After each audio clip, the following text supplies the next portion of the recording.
Hello.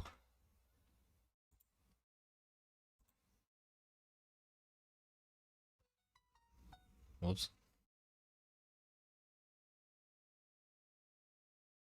Yeah. Hello, everyone. Uh, we're just gonna be drawing a little. I felt like it'd be a good idea to stream it at least. Um, I'll explain what I'm gonna be drawing in a second. Let me do the usual of notifying people.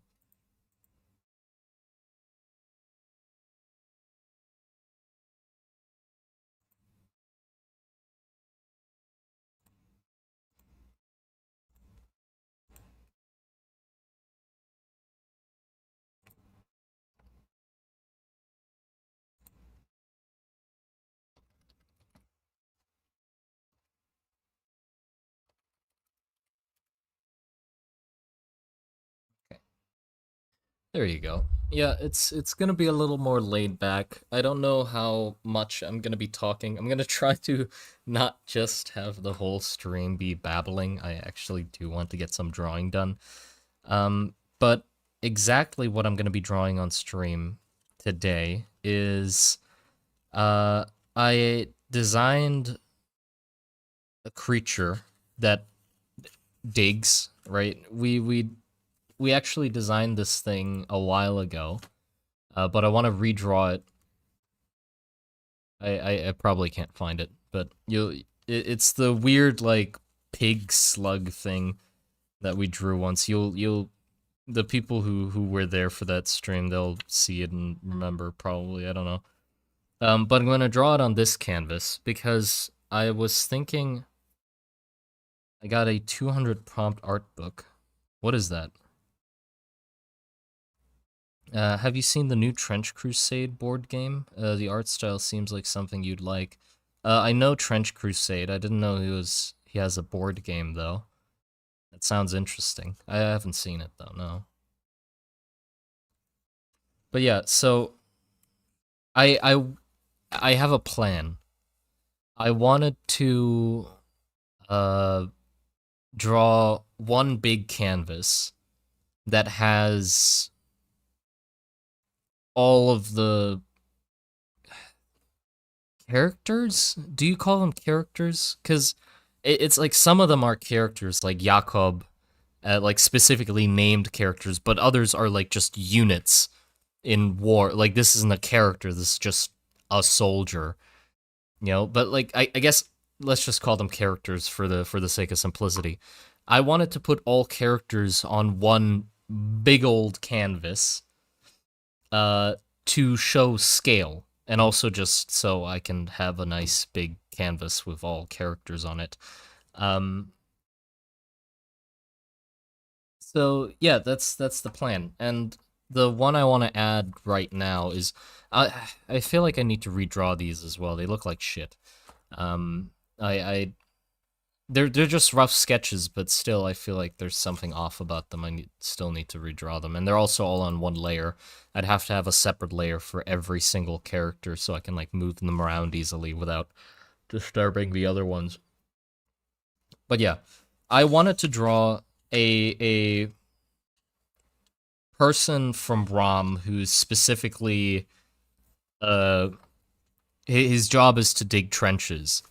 So I did do some sketches in my sketchbook, and I'm gonna go off of those. And I'll tell you a little more about how the hell he does this while drawing him. So he's just gonna be a normal soldier, pretty much, that just has a job in or focuses on digging trenches. But because he focuses on digging trenches, which is probably quite exhausting, I was imagining that he would wear like looser clothing, um, which hold on. Also, I haven't warmed up at all today, so the drawings might be a little rough for a while until I get the hang of it again. But yeah, I feel like he'll just have the jacket off. Like, Rom Soldier has the armor, then they have the heavy like Gambison jacket on, but he'd probably just have whatever he has underneath that on, because it'd probably be quite exhausting to, dig trenches all day. I've been struggling with just like more casual looking clothing in the world, just because I don't know what like balance to strike with what I want. Is it like more medievalist-ish, or what direction I try to go with it? But best thing to do is just to draw it, and then I'll hopefully eventually find some good balance.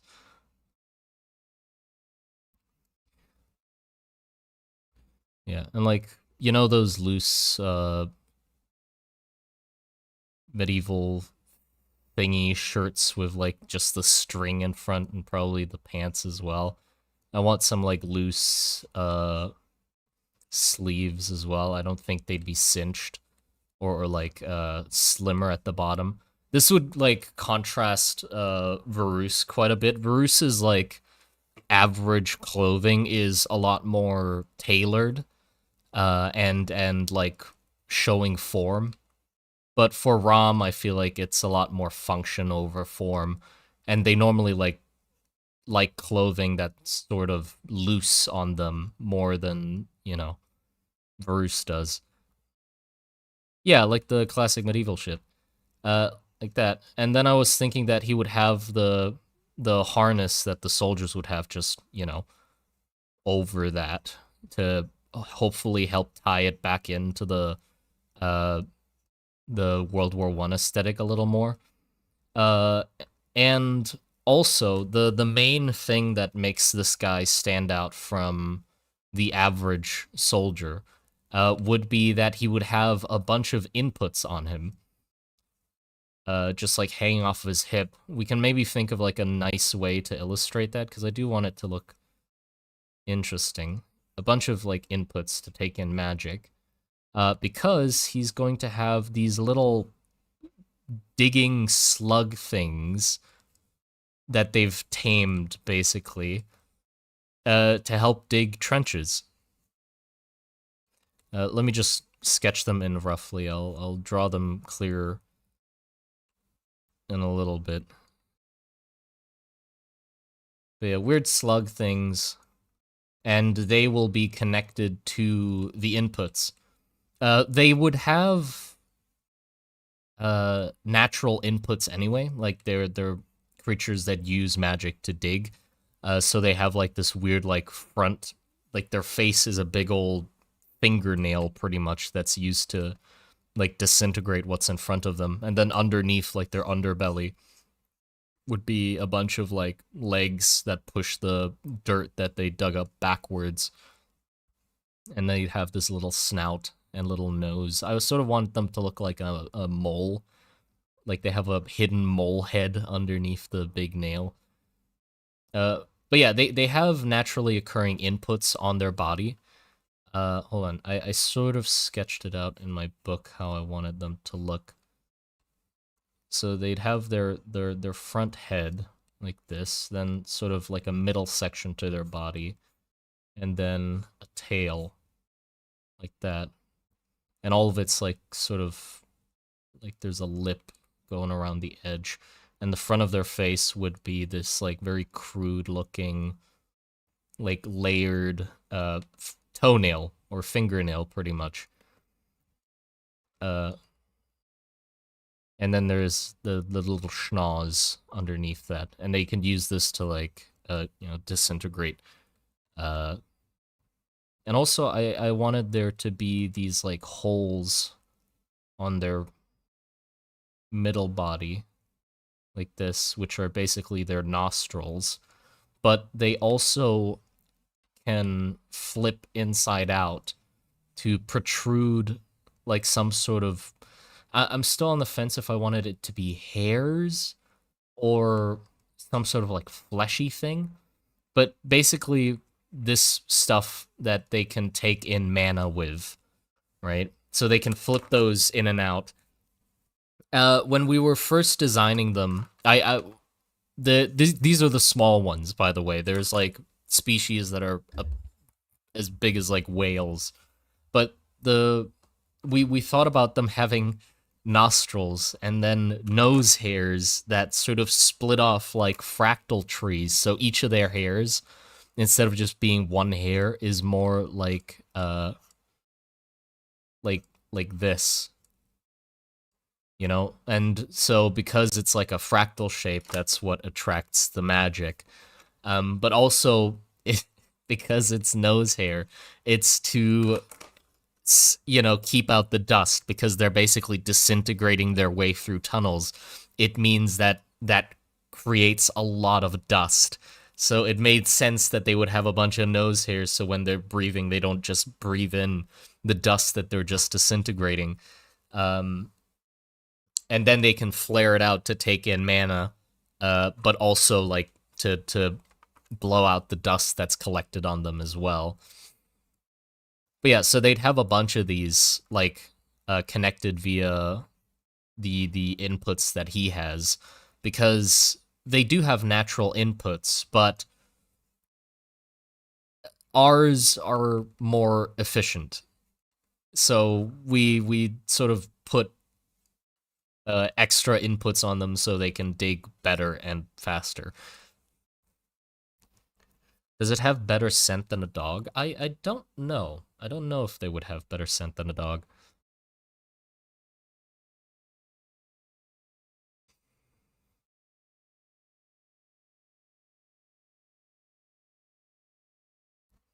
But yeah, so I guess the main interesting parts that we can focus on is how the inputs connect into the creature. Also, just how the creatures look. Like, it's quite interesting to just have a normal soldier looking guy just stand next to weird slug things. Uh, but also just like how the inputs are on him as well.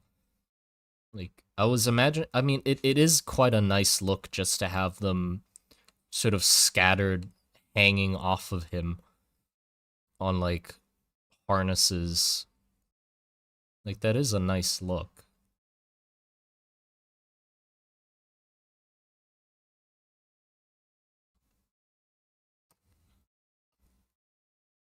Yeah. Oh, and also I was thinking, the slugs like to eat like the red root that's in the trenches, the thing that lines the walls. So to encourage them to dig in a specific direction, what this guy has is he has these like very simple magic scrolls that are basically like syringes.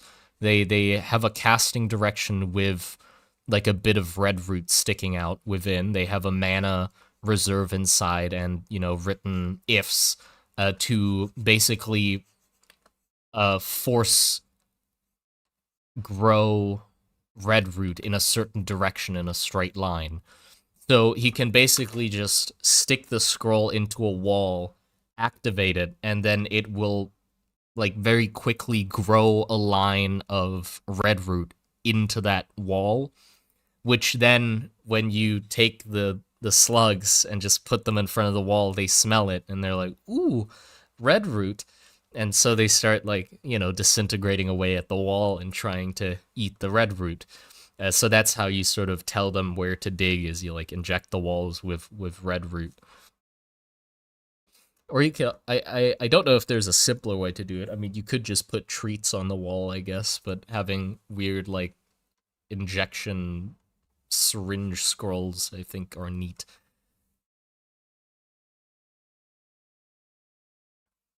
Oh, expelled mystery. Hello, hi, welcome, welcome. And oh, don't mind if I do. Yes,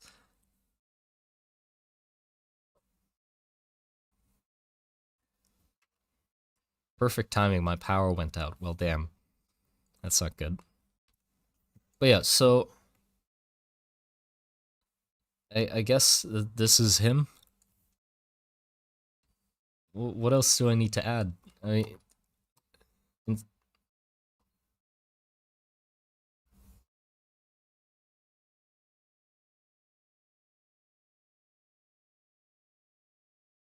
will slug eat man? No, no, slug no eat man. Slug eat root.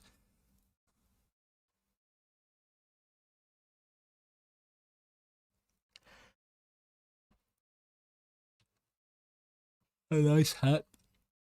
Oh yeah, he could definitely still be wearing the like the helmet.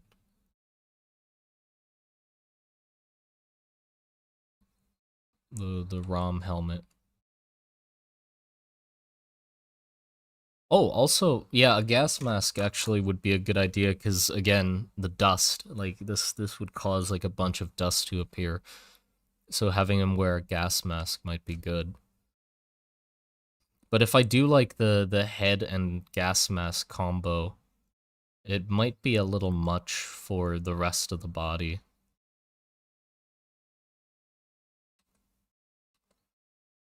Right? Is that too much? Because then it's like, it looks like you just slapped on the head of like a proper soldier onto like a casually dressed guy. Oh, also he needs a shovel. Because I do think, even though the slugs dig a majority of the trenches, or a majority of the trench out, you still gotta like clean it up. So him having a shovel would be nice.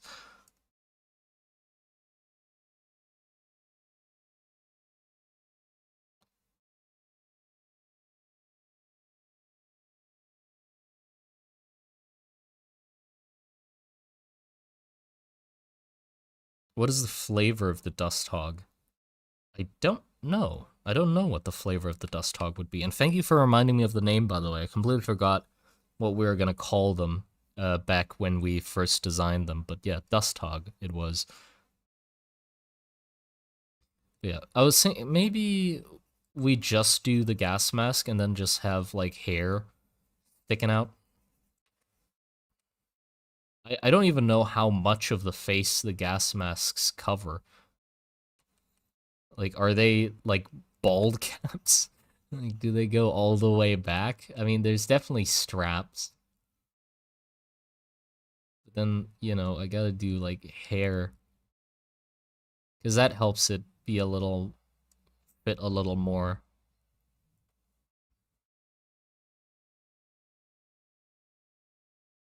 I think this is my first time catching one of your streams. I should head to bed soon, but I just wanted to say that I'm a big fan of your stuff. Good night. Oh, good night. Thank you. Appreciate it, Tommy.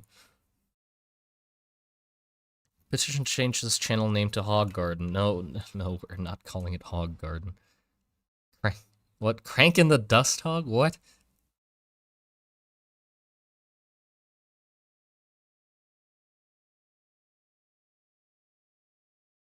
A wet rag tied around the face could help with dust in a pinch. Well, yeah, but they'd be equipped with gas masks. I feel like that'd make the most sense.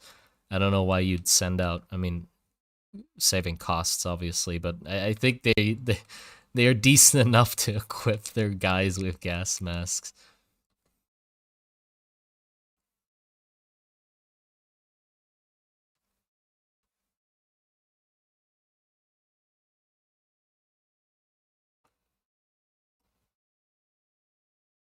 How do you maintain a creative work ethic and deal with creative block? Do you ever uh look at the white and not feel anything coming to mind, no matter how much you try to spark an image? Yeah, yeah.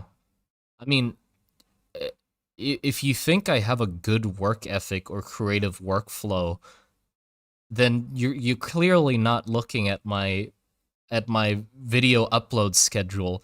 As you might be able to tell, I'm not producing content at a good rate. I'm not even posting drawings. That's because I'm not drawing. I can't.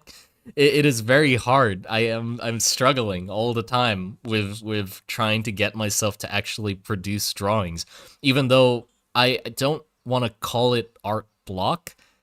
There are a bunch of things that I can be drawing. There are a bunch of things that I should be drawing, and but I can't start any of them for some reason. How's gym going? Not that good. Everything's sort of falling apart a little, but I'm getting back to things slowly.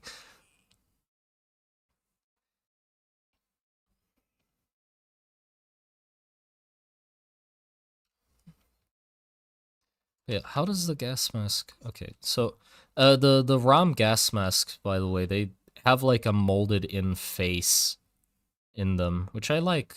Uh, so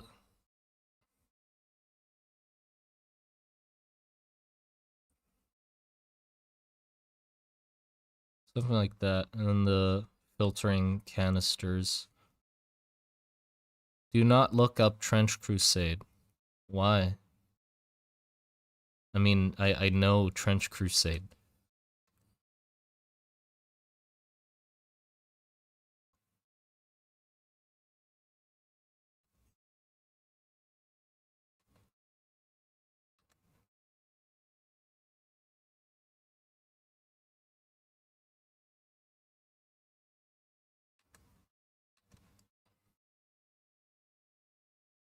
That, but how much does it wrap around the head? That's not what I'm stuck on. I don't know how far it should wrap around the head. Hold on. Let me look at gas masks.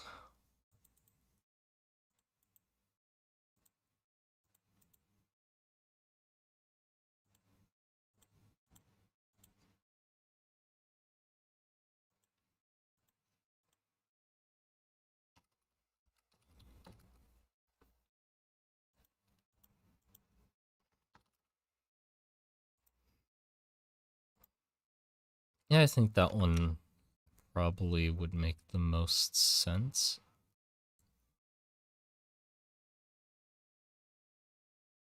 They have like a lip underneath that's like basically hugging the neck like this, and then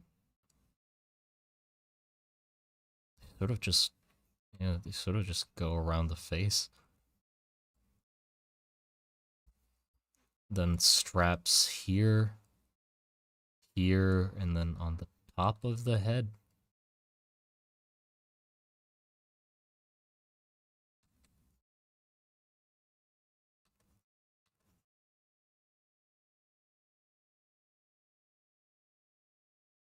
Looks goofy.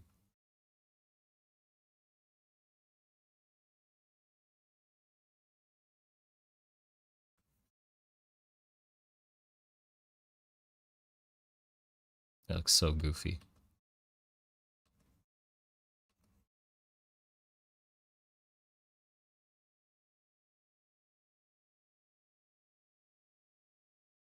Methinks the gas mask would be more comfortable with a hose going from the mask to the filter on the hip. Yeah, that is another way that they do make the gas masks.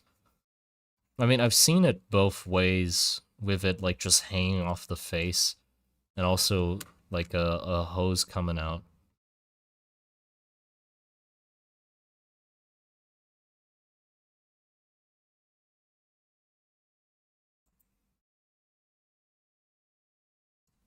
Maybe having it cut off would.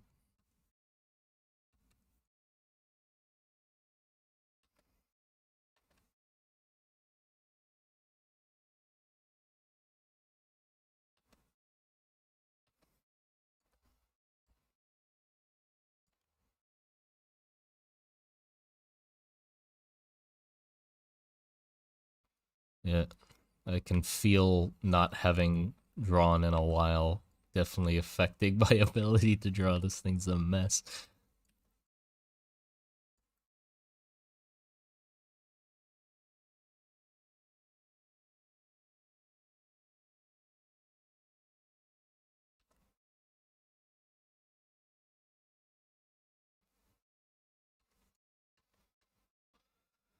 Yeah, that works. Why do I keep getting pinged? What do you mean?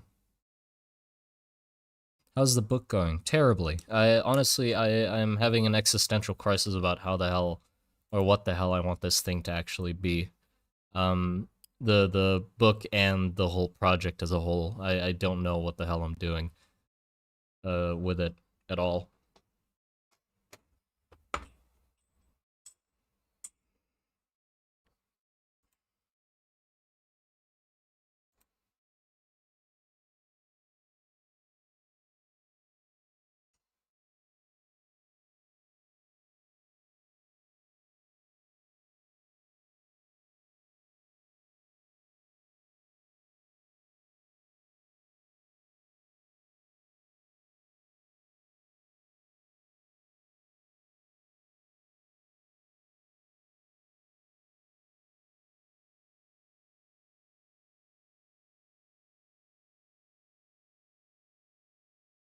I got the Sawyer Lee book. Oh yeah, I want to get my hands on that one as well.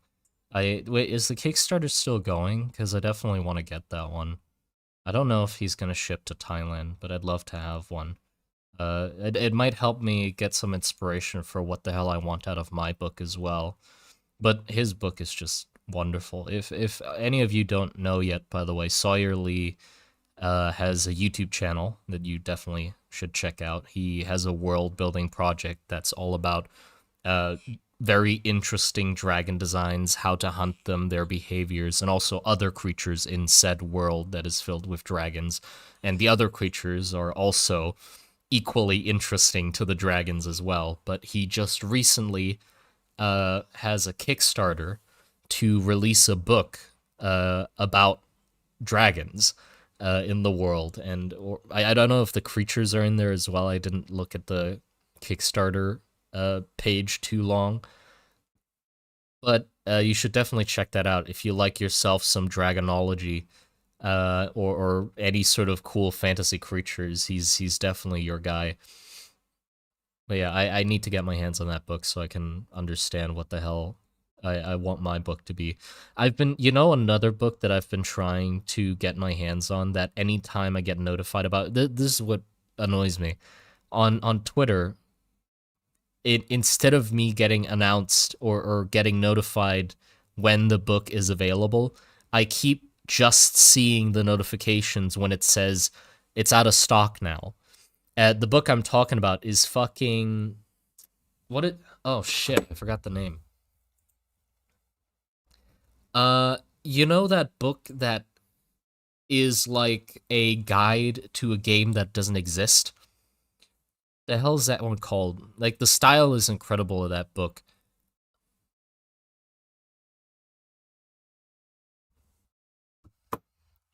Uh, hold on. Vermis, yes, Vermis. I've been wanting to get my hands on Vermis 1 and 2. Um, like both of the books, and I can't. I can't. They're always out of stock. And it's sad. Maybe I want to do something in that sense, but for some reason I don't know how to present my world in the form of a book. I've been stuck on that for so long. Like, what the hell do I want people to get from the book? Obviously, it's an art book, yes, but like,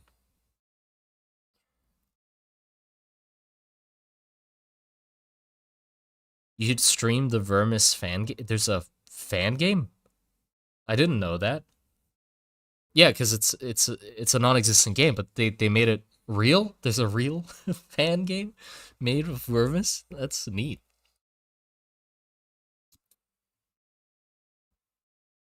What was the original idea of the book?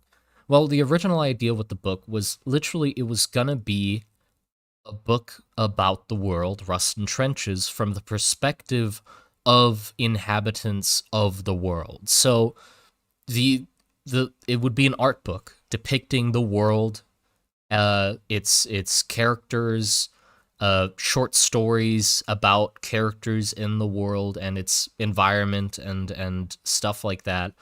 But the the the hooking point would be that I try to tell you about the world from an interesting perspective. It's not like just dry information told you in a you know,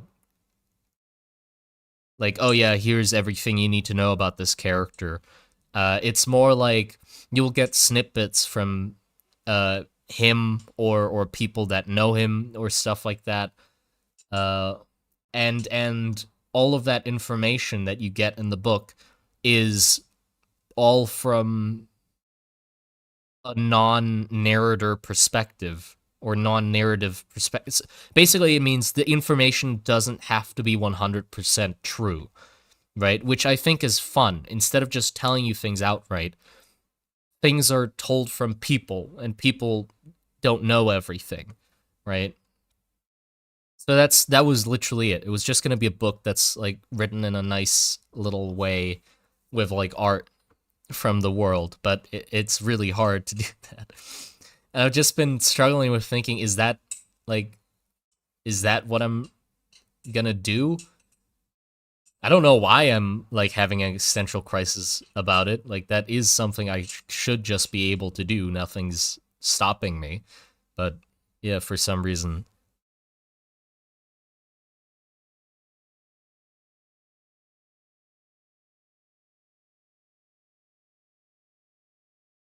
What is it going to be now? Well, that's the issue.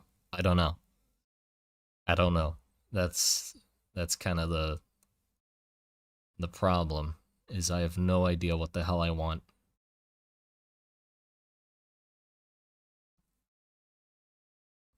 It'll come to you. Well, yeah, I've been waiting for it to come to me for quite a while, and there has been static silence.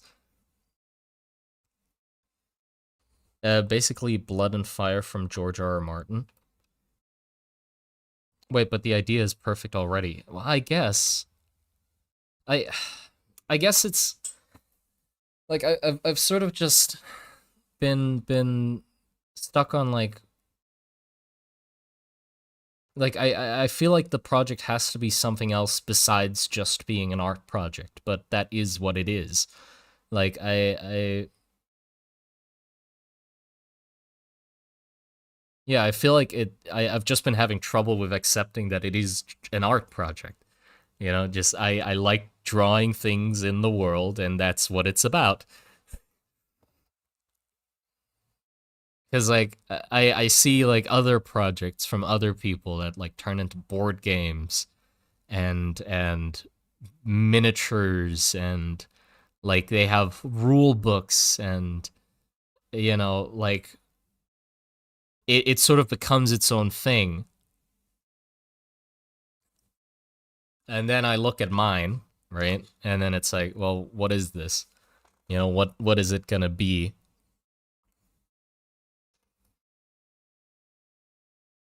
Yeah, it's very much just my own problem. Like it's not uh a problem with the project itself. Like it can definitely just be an art project, and I can just have fun with that.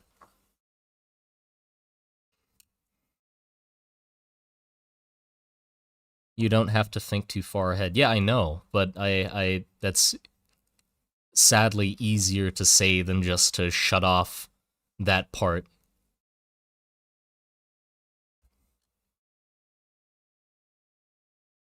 Evolves into other things. Yeah, comparison is killing your joy. Is the killer of joy true? Indeed, it is. Hold on, my friend just sent me a message.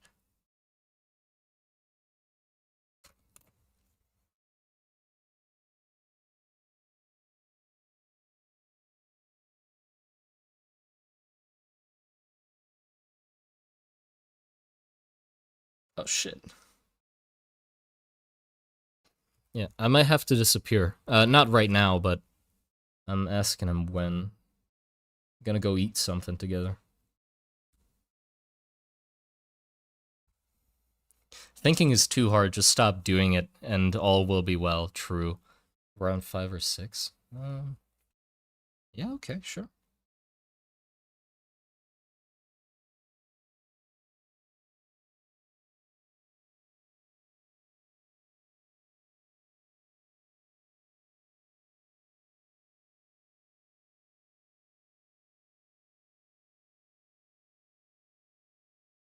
How long have you been doing art? Oh boy.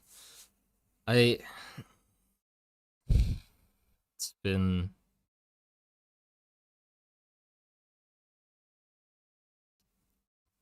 honestly, I don't know. I think it's been at least 7 years. At least 7 years. It's not like I'm not good for how long I've been doing it. I've definitely just been like coasting along. Oh, hold on.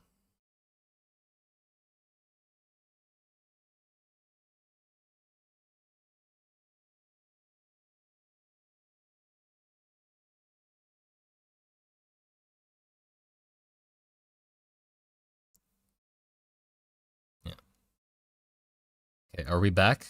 Yeah, sometimes that happens for some reason. I think it's only on mobile where sometimes all of a sudden the stream just cuts off and then you just have to exit the stream and come back and then it suddenly comes back. I don't know. Now do you draw so realistically? How do you draw so realistically? I'm guessing is the question. I don't. I don't draw realistically at all. I don't think I'm even close to realism. I guess you could call it like I draw sort of semi-realism.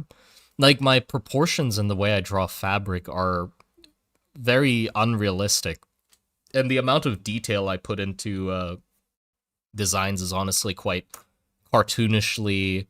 They look more like miniatures. Like everything's a little exaggerated and bigger than it should be if it was an actual person-sized person. You know, like if you look at this guy kind of looks like a miniature. He has big hands, big head. Uh, like everything's big and sort of more chunky than it should be. And when I render things as well, I don't think they come out realistic, really.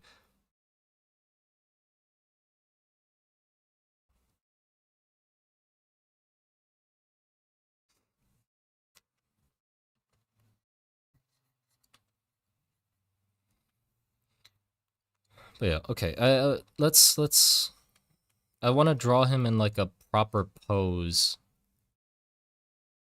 like a pose that would show him off and the slugs. But like how what personality do we want to try and capture with this guy? I think that's a good question to ask myself. What am I trying to accomplish with drawing this guy in a pose? Uh, like to say, uh, like, what are we trying to say about him? I think it would be cute if the the slugs are like puppies, little slug puppies. Um, and they just sort of like they climb on top of each other or just like sort of scoot up his leg and stuff.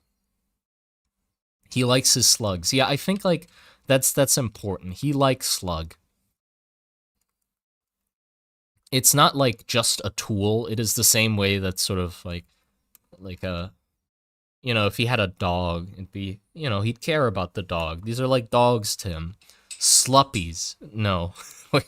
Sluppies is not good. That is not good.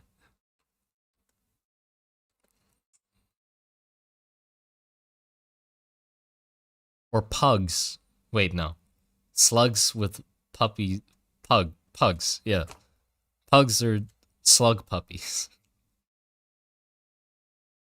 Dogs, he name them? I feel like naming them something gentle. Yeah.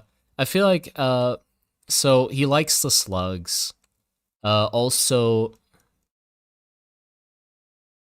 they've been working. So dirty.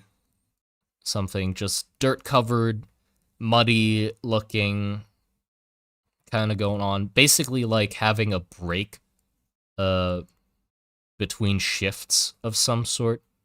Please give them names. Yeah, so maybe some sort of pose where he's more kneeled down, uh taking care of them and stuff might work more. Him like petting one perhaps. But thing is, I worry that if I do that, it's not gonna show enough of him. if he's crouched down, it'll be hard to, tell the details on him out. Like the scrolls and stuff, those will be quite hidden.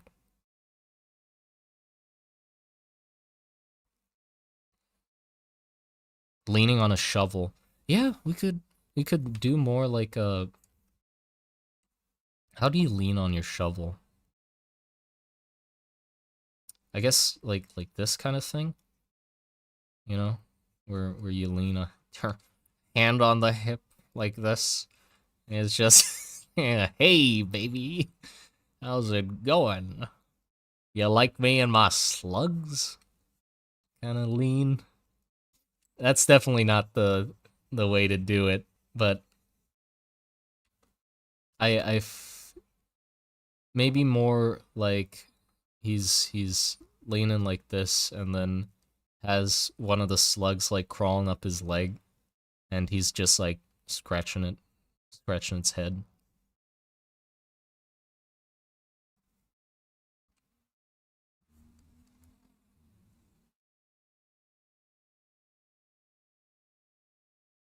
Yeah, like that. So we can still have him like stood up, but he's definitely resting. Like they're having a moment. Uh Though I guess I can have the inputs on this side instead so we can see those. They're big enough to not be obscured by the shovel's handle. And then have the scrolls sticking out on this side. Like this. The scrolls, I think, just being under the armpit doesn't really quite work. Maybe, like, more of a satchel would make sense. Like, big old... Like, like this, and then just having a bunch of them sticking out. Like that. Yeah, like slung over the shoulder kind of thing.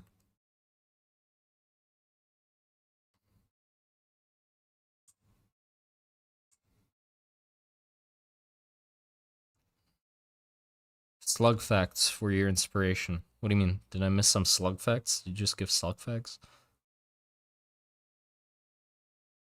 Why does he need the slug puppies anyway? They help him dig trenches. So they use disintegration magic to dig through the earth, which is a lot faster than any other like normal method of digging. Like if you compare like a mole just using its claws to dig compared to the same sized creature that uses magic to dig, the magic creature is most likely a lot faster.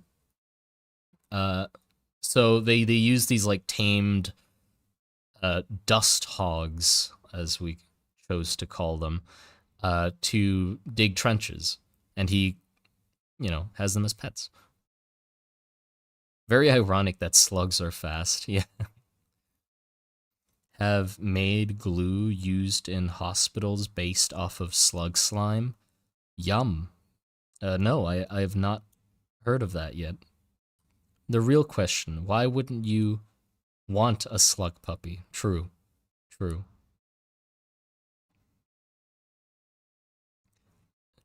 Slug fact, the sluppies, no, they are not called sluppies. We're not calling them sluppies. It's awful. That's an awful name. The sluppies love you. Should the slugs have input lane plate armor to prevent your bees falling down and piercing them? I do think they're quite tough, uh, just because they normally dig anyway, but they're mostly digging through dirt. Like they're doing the job of digging trenches. So there's no much concern of anything like crumbling down on them. If there is, it's like a few piles of dirt, and they're digging creatures. So I hope they're fucking built to withstand that. Uh,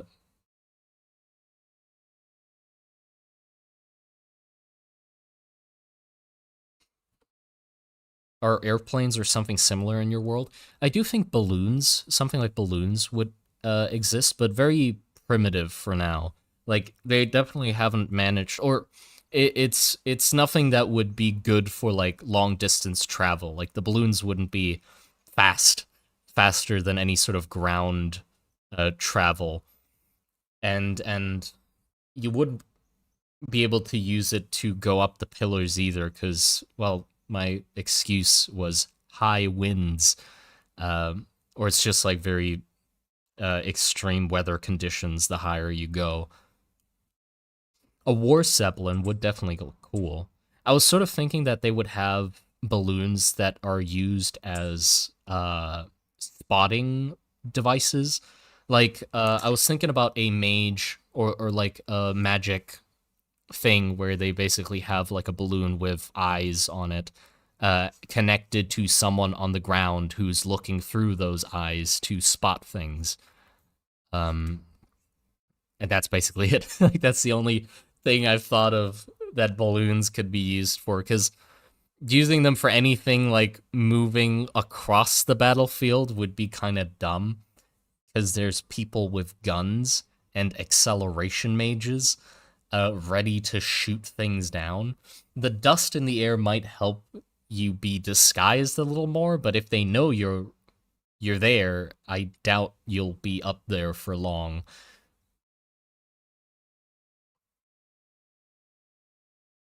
Are the towers magic resistant?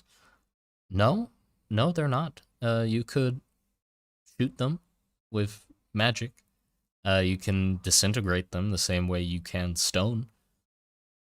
They are absolutely massive, though. I still haven't really fully managed to show the proper scope of how big these towers are. Um, Mostly the thing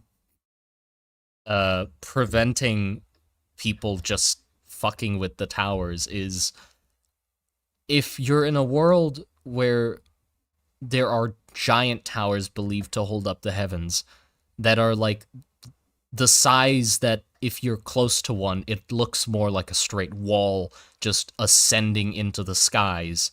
I don't think the average person or even a mage would be like, you know what? I want to break it. I want to tear it down. Especially because cities are built around the damn things. I doubt they'd want to tear one down, because there's quite a few important things quite close by to the thing. Yeah. Also, just they're religiously significant, so their whole religion is built around the pillars and stuff, so I doubt they'd want to tear it down. It's, you know, it's their religion.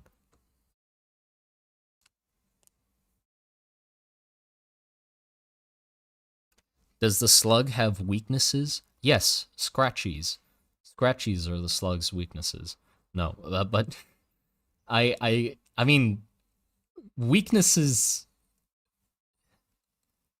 What do you mean by weaknesses? Like how to uh take care of one? Because if that's the case, they're not like bullet resistant or anything. They're just like a squishy, skin textured slug creature. No, no, no. I don't think they're like actual. So imagine if you turned a pig into a slug. So it's a slug shaped pig, which means its texture when you touch it is like skin. It's like a skin slug. It's not the sort of like slimy slug that you expect. It's more skin. Yeah, it's dry. Yes, yes, it is dry and dusty, sort of, because, well, it's in the dust all of the time. Can you ride the slug puppies? Yes, yes, you can ride the slug puppies. Uh, Make them super OP. But what I was thinking was they have legs. Like I call them slugs because, well, from the outside they sort of look like slugs. But if you flip them over, I imagine the underside looking more like a caterpillar. So they have like sets of legs that are basically like fingernails on little nubs. They're like windshield wipers all next to each other. Uh, and they use them to like sweep the dirt that they dig under themselves and out the back. But also their underside is a little harder than the rest of their body and sort of has like little layers, like little like this, like the underside of a boot, but each of them sort of like shuffle They shuffle the same way like a caterpillar would when they move. So it's sort of like gets tighter together and then spreads out and then tighter together and then spreads out. And they use this to like shuffle forward and sort of push dirt behind them. Do they produce milk? I don't know. We talked about their like their reproduction in the first video or the first stream we talked about them, but I still haven't really decided on if these guys. Yeah, horseshoe crab vibe. Yeah, sort of like a horseshoe crab when you turn them around. Like a fleshy horseshoe crab. Like, do they lay eggs or do they like birth live slugs? How do they take care of them? Like, do they feed them something? Or do they have milk? Or, like, I don't quite know the answer. Yeah, we could do, like, sweats milk, like platypuses. Another thing that we were thinking about was that they had flaps, where, like, very small slug babies would be hidden inside and sort of suckling on nipples, the same way that koalas. I think no, koalas don't have that. Like animals with pouches, kangaroos and stuff. You know how kangaroo babies start off looking like a fucking gummy bear, where they're just absolutely tiny and they just sort of crawl into little, the pouch and the nips are in there, and they just like suck on them till they become like till they look normal and then they start coming out. Maybe we could have something like that where the underside of the body and in between this like outer layer where it like flaps over and their like inner body, there's like a gap or like flaps where the nipples reside. And when they give birth to their bibbies, they tuck them in there, and then when they hatch, they start. Wait, are we still going with eggs? Is it they hatch from eggs and then because like eggs normally are, when it's like an egg creature, they come out of the egg sort of fine enough. A whole hive of gummy sluppies is in one litter. Yeah, I feel like okay, then like live birth would be freakier but also cuter as well, just like little tiny uh red or pinkish like worms, slugs. What about them trypophobia frogs? We were thinking about that as well, I think, on that day, but I said no to that just because it was it was a little much for the creature. I think the creature's weird enough without having all the weird traits. How busty are the what do you mean? No. Shrimp have a bunch of tiny eggs attached on a shrimp area as you described the flaps. Yeah, I know. I have some shrimp at home. Um, yeah, they have like their eggs are like on the side under their shell, kind of. I do think that vibe would be interesting, but just having like live babies, like all up in here. How many nipples are we saying? Because I feel like a lot. Can they bite? I don't think they can bite because their whole way of eating, I was thinking, was they would have this like front toenail or like nail that they use to disintegrate what's in front of them. So let's say this is like a dirt wall with like red root running throughout it. This is the red root growing into the wall. They would sort of go up and down this wall, like drag their head across this, disintegrating it, turning it into dust, basically.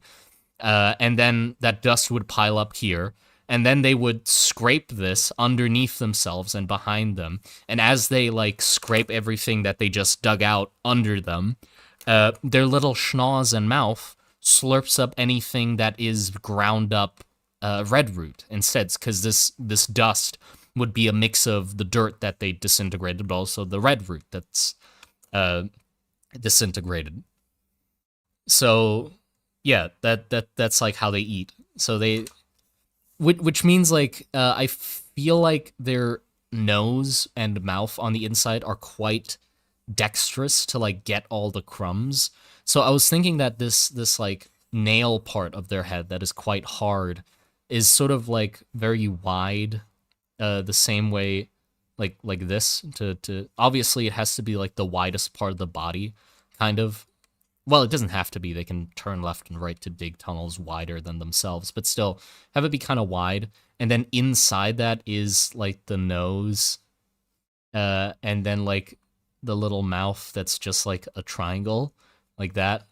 But it can sort of like swivel left and right inside the the toenail to gather up all the.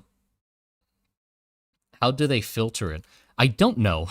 I was thinking maybe they have hairs in their mouth the same way a a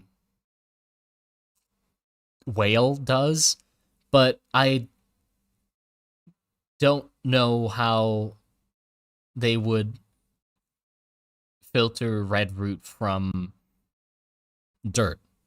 Maybe it's just they have their way of smelling it and eating it up, but there's gonna be always like an amount of dirt that they eat as well, and it just gets, shit out. Um, Manta ray mouth shape? No, manta ray's got a weird mouth. I want more mole shaped mouth, like this sort of thing going on. And we can do like hairs under here as well. What the fuck is this thing, by the way? Like, are we saying this is actually like a mammal turned into a slug type creature? Like it's not an insect. This is a mammal that's just happened to evolve into the shape of a slug. Lamprey, no, no, no, no, no. We're not doing lamprey mouth. That is horrifying. We can't destroy the cuteness of the underbelly. Can you make it caked up, please? No. That would be dope. What do you mean? It wouldn't be dope.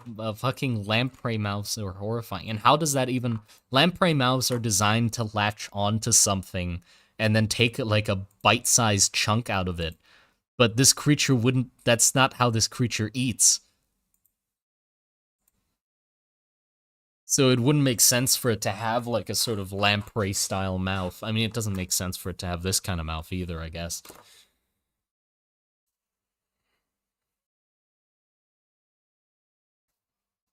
There should just be a class of mammal. Oh yeah, yeah, yeah. These are the small ones. I imagine there to be ones that are like the size of whales. And then the question is like, well, how does it survive on land if it's the size of whales? Wouldn't it get crushed under its own weight? Shh. It's fine. It's fantasy. It's fine. It's fantasy. We can suspend disbelief, okay? But yeah, there would be big ones as well that are used to dig like big old tunnels. How do they poop? Out of their butt? Uh, Now the question is, where is their butt? I have no idea where their butt is. Um, I can imagine that we actually make it so this is like segmented like an actual like this is the midsection where all the organs are and stuff, and where the legs stop as well. This section is pretty much considered a tail. It also has some like nubby sort of legs, but they aren't as articulated as the legs in this section. And then this is the head.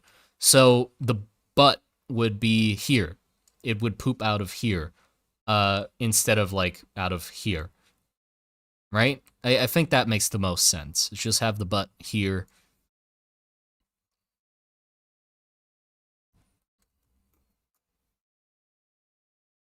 Actual slugs poop from their heads, I think. Ugh.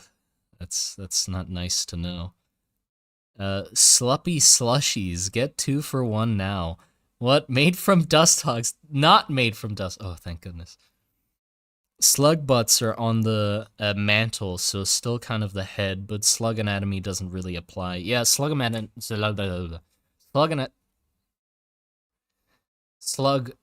doesn't really apply. You're right. But yeah, I'd say the butt is kind of there.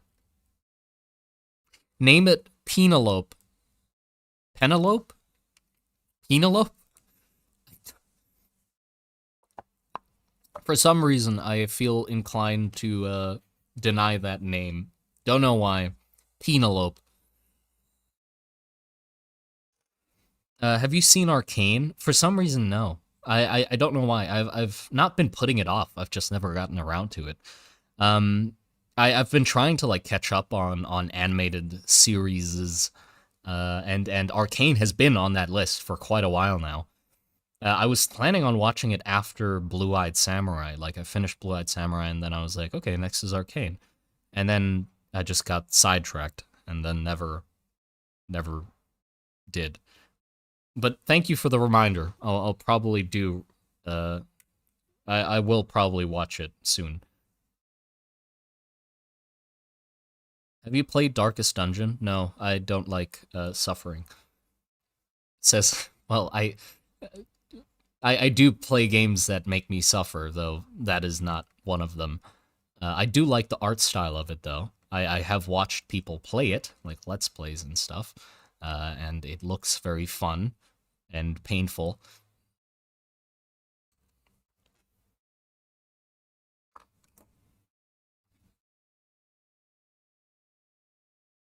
What, Penelope? What? That's how you say it? Penelope? That's how you spell Penelope? I've never. Okay, hear me out. I have never. Uh, I thought he was. No, no.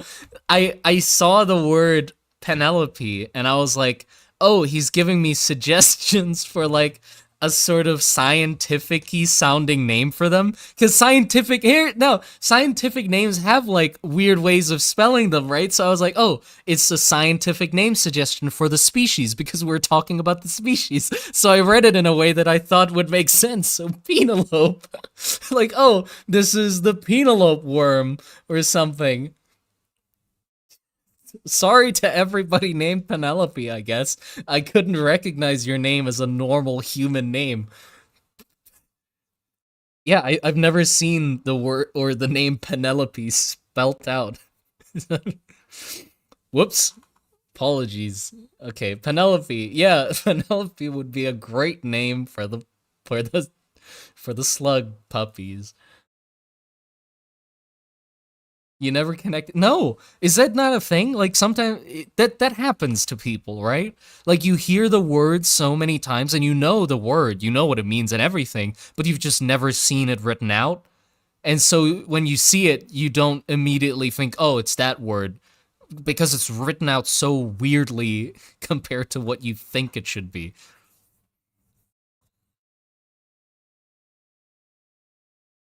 Penelope. Yeah.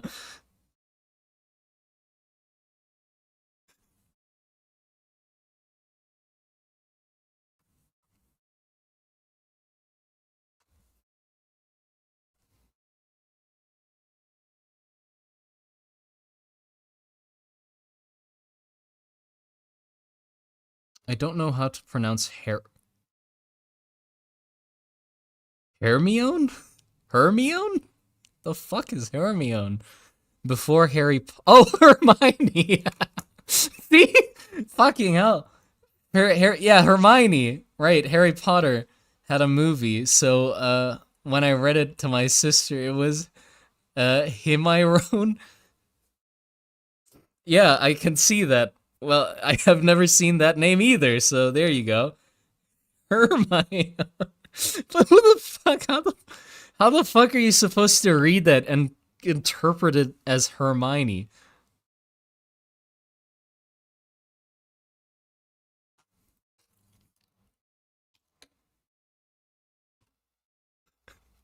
Should harass all named her I mean P- Penelope with that pronunciation henceforth. Please don't. All Penelopes don't deserve to be harassed like that. Please don't do it to them. So it was a genuine mistake.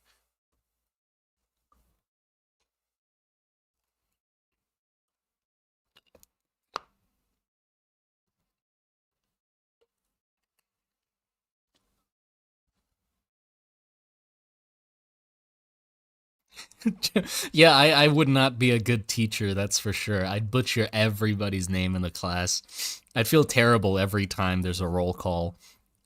Definitely shouldn't be a teacher. I was considering it for a while actually before like becoming an artist. I was thinking about like, yeah, English teacher is probably the best route for me to go.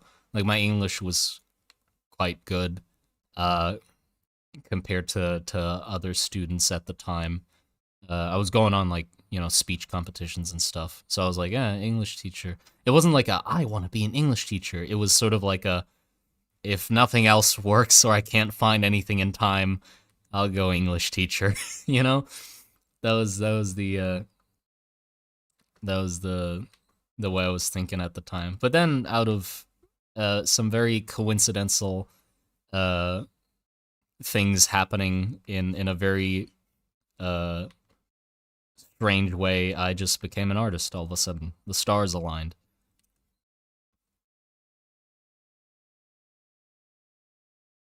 Still want plate armor on Penelope. I mean, yeah, we can put plate armor. We can make an armored worm just for fun. But yeah, I feel like this pose does work. Just sort of like a cute, hey, what's up, buddy? Like head scratches. I don't think they'd feel it there either. Well, no, they would. Like, do you think they would like how do they treat each other? How do the puppy slugs, the slups, treat each other? Are they like crawling over each other and just not caring that there's more of them, or are they like very social to each other? Like they groom each other somehow. I don't know how they would, like monkeys, picking each other's lice. How the fuck would they do that? Hmm.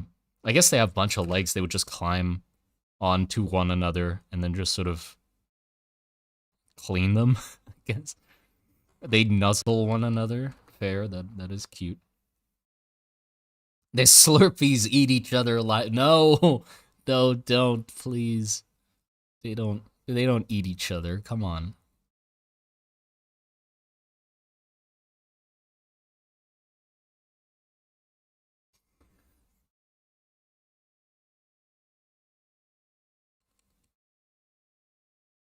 Yeah, I want one that is facing the camera somewhat so we can see the snout underneath. So I'm gonna have one here that's like looking up. Maybe it like has some red root that it's nibbling on. And then maybe another one that's like just here, I guess.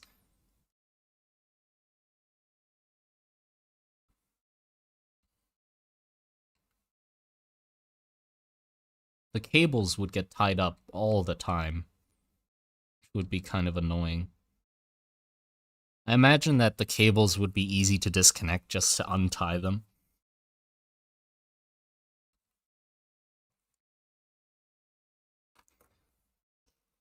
Can they sync up for optimized digging? Yeah, well, I don't think they'd sync up more than they'd fight over it with each other.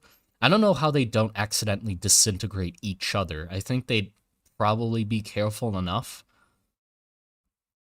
Because disintegration magic doesn't really discriminate. Like, it doesn't matter. You can put a hand in front of the thing while it's doing its job, and then your hand will be gone.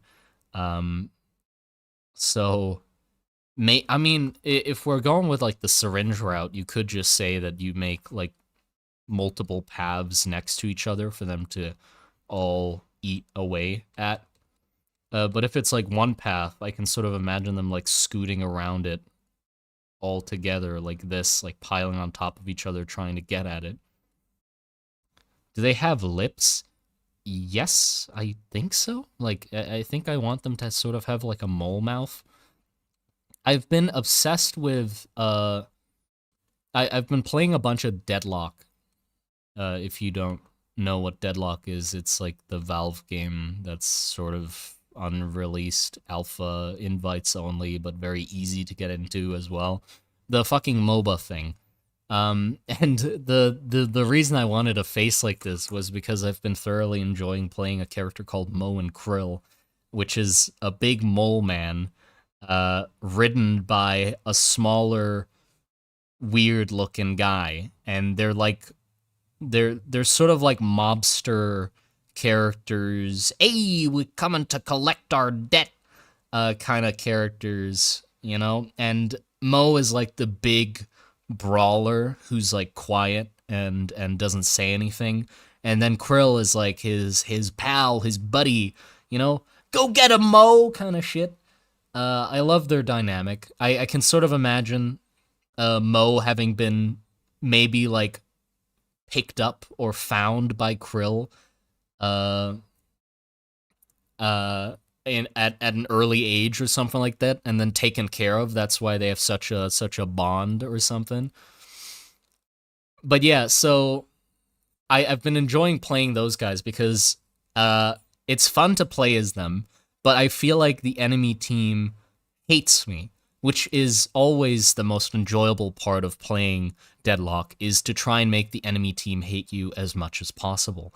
And Mo and Krill is really good at doing that because his ultimate is pummel, or whatever the fuck it's called, which is basically you run up to somebody, you click on them, and then Mo, the big mole man, proceeds to beat the shit out of them while stunning them in place, not allowing them to use any abilities or items for like 4 to 5 seconds, and you do constant damage while that happens. And if you build it right, that's normally enough to just kill squishier people. So you'll pop up in a fight behind somebody while they're like shooting somebody else, uh, and then you just beat the fuck out of them, CC them to death, and then you just run away because he has a digging ability as well, where he just dives underground into a hole with the most fucked up resistances. Like when he jumps down into the hole, he gets 80% bullet resistance and 30% fucking spirit resistance. So you basically become unkillable. You just dig into a hole and then run away. And then you wait for the enemy team to send you a message saying, fuck you, Mo. That's how it's been going, and it's fucking wonderful every time. But yeah, the reason I like this mouth was because Mo has this little mouth. He's adorable. Mo, big mole man, is kind of adorable. Yeah. Oh, and also because I liked Mo and Krill, I decided to draw a little fan art picture of the characters, which is the pummel ability means like he beats them, right? But I sort of always, like, me and my friends joke that you eat them instead. So I decided to draw Mo and Krill, with Mo devouring Mirage, another character, like Saturn devouring his son, while Krill looks on in absolute horror. It's just like, oh my god, what the fuck, Mo? I told you to only hold it down. And yeah, Mo's just devouring. I mean, he's still cute. But yeah, the reason there's purple flame, by the way, is because normally, with the one-shot builds that you build for Mo, you are told to get, like, normally you always get an item called Torment Pulse, and also optionally Alchemist Flame, which is like an area of effect that does tick damage and weakens them to gun damage. The gun damage part doesn't really matter, but the tick damage is what's nice, because when you ult them, they're stuck in place, so they get ticked by the fire as well. So normally when you hold them down, there's purple flames around them, and also they're getting zapped by purple lightning from the Torment Pulse. So that's why there's that. But yeah, I like this image. It's nice and goofy. I just did it very quickly just to satisfy my the idea that popped into my head. Tasty. Yeah. But yeah, every time we use that ability while I'm playing with friends, I'll be like, "Oh, I got the ready," because we joked about it being like that, the fucking meme, like the So I just people. Yeah, sadly, this image doesn't fit with the way I play now, though, because I changed the build that I use with Mo and Krill to something different. Like, less focused on the ultimate and more focused on just general spirit damage. And it's been a lot more effective since because the ultimate build is sort of memey. Because, yeah, it's funny that you just sort of pop up out of nowhere and then instant kill, or not insta kill, but just lock one character of the enemy team into place and kill them guaranteed. But that means your effectiveness is sort of reliant on a 40-second cooldown. So every 40 or 50 seconds you get to kill somebody. But for the rest of that, you're kind of useless because everything's around your ult. So I changed it so all his other abilities are like upgraded first and are more reliable, which has been a lot better because I can actually, contribute in a team fight, and then when suddenly somebody is out of position, I can still and devour them like Saturn devouring his sun.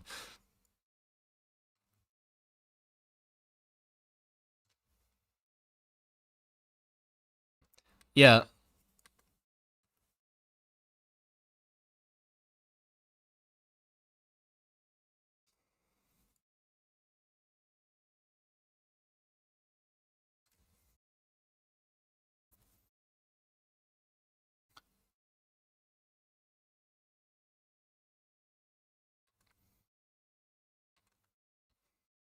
yeah. I was also there's another character called Abrams who I also very much enjoyed past tense playing. Um, though he just recently got nerfed, not like to the ground. He's still very good, but I started enjoying him less and less because he's basically just you run somebody into a wall, stun them, and then beat the fuck out of them again. But instead, you just punch them in the face. And there's this whole like the melee system in Deadlock is wonderful, by the way.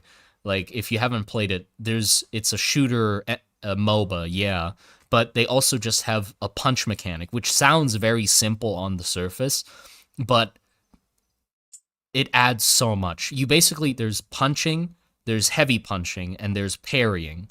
So you can punch somebody, you can charge up a heavy punch, which telegraphs it quite clearly, and you can also parry somebody by pressing F, and then you get like a brief window of parrying.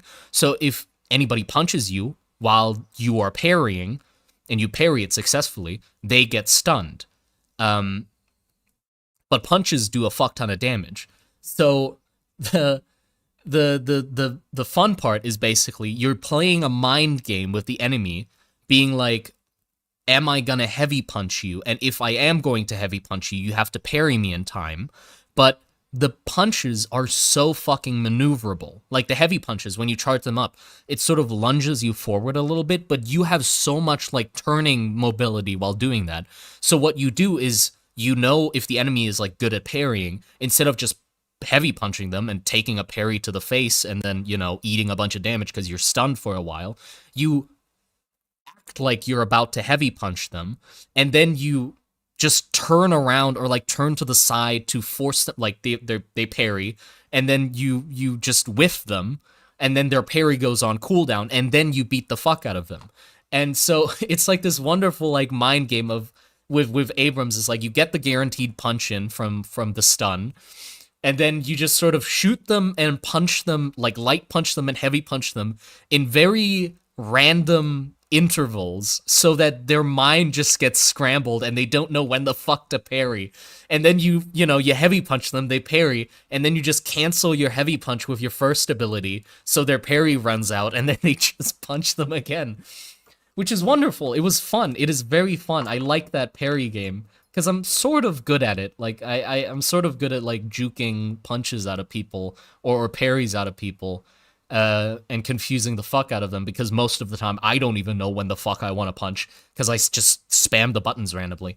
But the sad thing about Abrams is there's so much that can be done against him. Like there's so much that is able to like just nullify his abilities, which means if the enemy team just happens to have a roster that isn't to your favor, you're just fucked, basically. Because any sort of stunning ability from the enemy team that can stun you before your charge goes off fucks you. And then you just can't do the main thing that Abrams is supposed to be able to do.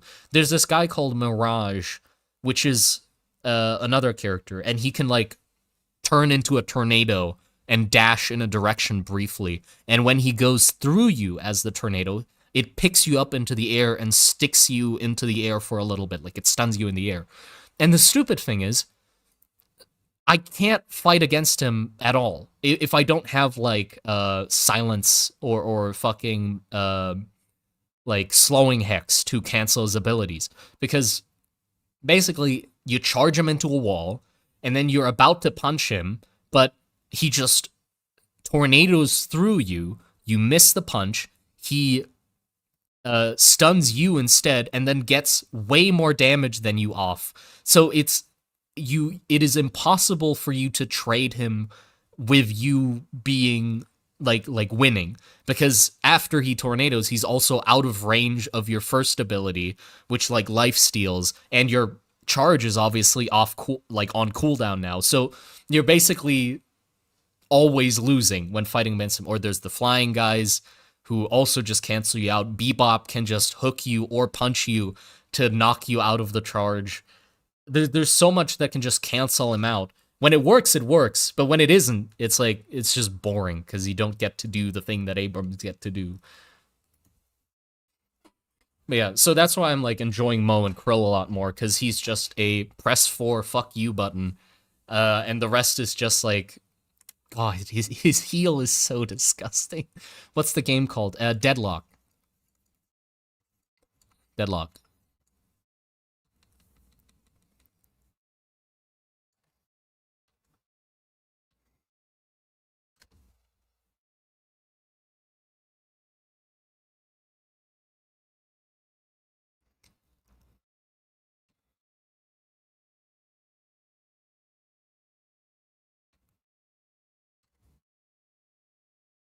Fall off pretty quick as he is now. People are already getting real good at parrying, countering combos. Yeah. I mean, that's sort of the joke that people are saying about Abrams, is like anytime you get fucked over by Abrams, because if he's on the enemy team and he's good, I mean, you're gonna know he's gonna punch the shit out of you all the time. But the joke is like, oh, just parry him, because that is like the thing that you could do. But the thing is, you having to parry against Abrams is like a losing game, because he has all the melee items. You most likely are not playing a melee character.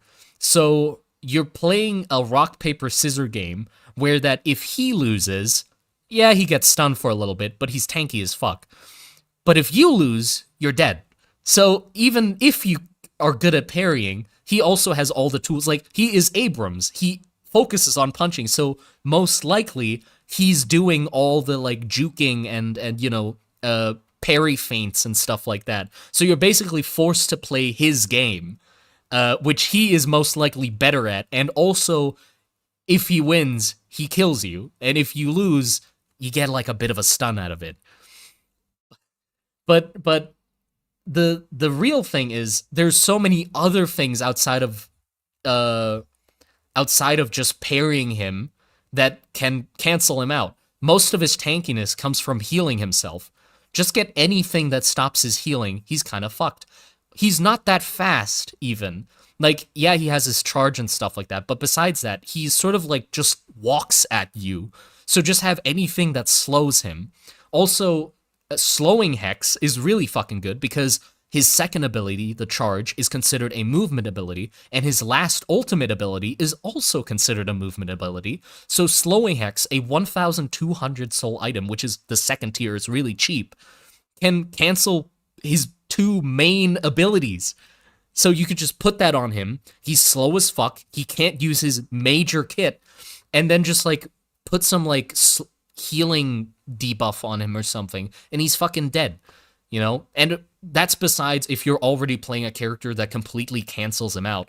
Any sort of flying character is really good against him. He can use his ult to like knock you out of the air, but most of the time that's really hard to hit. You can just dash away mid-air a little bit and then you're fine. Or like I said, Mirage, just fucking use your tornado, get out of there.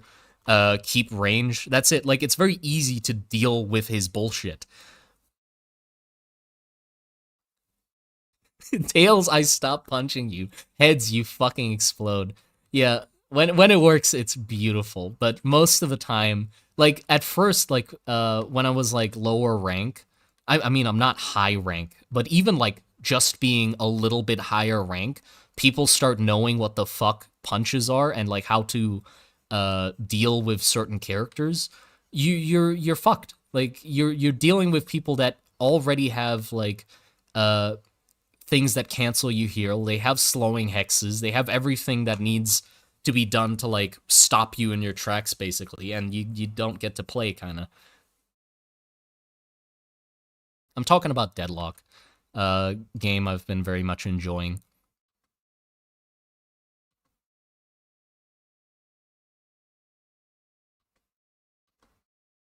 Yeah, and also I just find it. I guess the thing that I also find kind of a shame is the more I've played Abrams, the more I'm like, huh, this is like the only build that I can do him, or that I can do for him. You know, like the punching build, the punch, charge in, punch the fuck out of people. It's fun, but then I'm like, I can't actually even build him in any other way that I can think of, at least. Because, like, his abilities have some nice scaling. Like, his charge ability has some good scaling for magic damage, so you could put magic damage on it. But, like, compared to every other character that focuses on magic damage, like, you're still going to be way too behind on that, so it's not worth it. So you'd never build like a spirit build for him. That doesn't make sense. A pure gun build is like, well, yeah, you can focus on his gun. His gun hits hard, but then you're like not using his main kit, which is stunning people. And stunning people is good because then you can punch them for free. So having a gun build also doesn't feel like it works with his kit. So the best thing you can do is go punches. And that's kind of it. Spirit build to be viable. Yeah, because his charge is has good scaling. It has 1.4 scaling, which means for every spirit you have, it gets 1.4 damage added to it. But the base damage is 50, which is nothing basically. Like fucking Geist's spirit bomb or whatever she has a fuck ton of damage and scales really well as well. Or Dynamo's fucking knockup or uh even like Mo and Krill's spin. Mo and Krill's spin is fucking stupid. Like the amount of damage you can suddenly get out of it. I get like improved spirit and just upgrade it twice, and it does like 250 DPS, you know, and knocks somebody up into the air. It's bullshit. And you'd have to have so many items to be able to match that with Abrams. So a spirit build isn't really that viable. What we making? We're drawing a soldier with some slug puppies. Any scrapped concepts you created that you might revisit? Oh, too many to count. There's a bunch of them. Elves, fucking lots of creatures, a bunch of creatures that I've sort of just thrown out from earlier versions of the Monster Garden or Rust and Trenches that didn't fit anymore. Yeah, loads.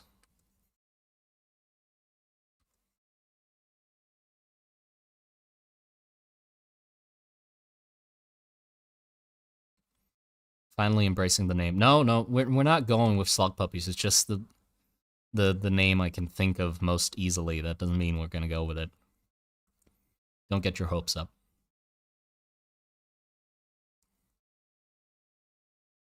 Okay, and then we want his gas mask, like, I don't know, here? Guess we can have it here.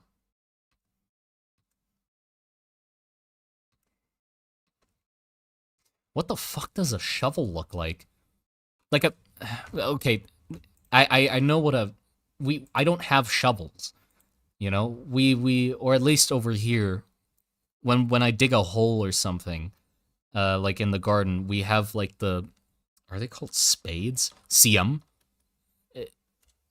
You know, the tie, like it looks more like this. Like we have this one where This is like the piece of metal, and it sort of like comes out just like this, and sort of like a cup shape.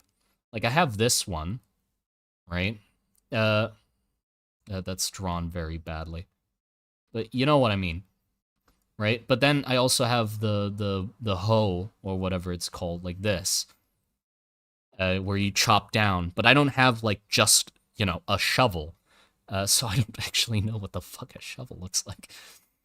Oh yeah, okay, yeah, it is just sort of like like a the thing with the cross at the top and then the shovel at the bottom. Yeah.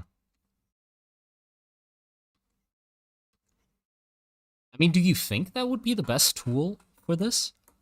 Trowel? I don't know many of the names. I know the Thai names because, I'm in Thailand, but I don't know any of the English names well. So I don't know if it's like a hoe, a trowel, a shovel, or a spade or whatever. Shovel is basically long spoon. Okay, okay. So basically, what the thing we're trying to do is the dust hogs or the slush puppies would basically dig out like a rough sort of circular trench like this. So our main job would be to get the dirt that is left behind by them out of the trench and also clean up the edges of the trench. So we need something to scoop things out of the trench and also to cut the edges into nicer corners, which, I mean, yeah, a shovel would probably be the best way to do that, right? I saw a video about somebody who made a two-handed shovel. No, a two-handled shovel.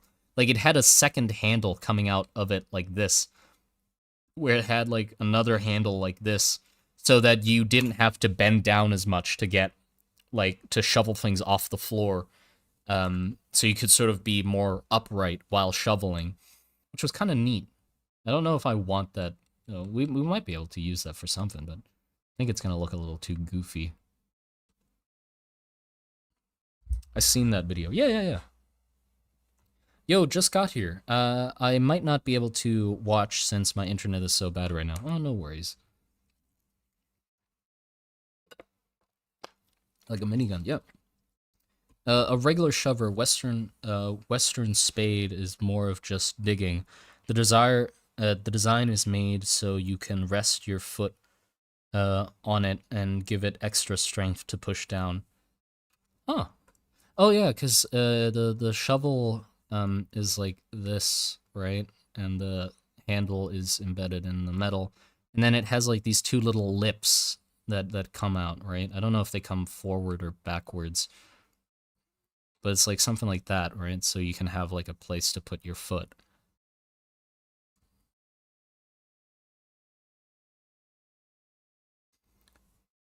My first time catching a live in months. Let's go. Well, that's most likely because I haven't been live in months. Let's go.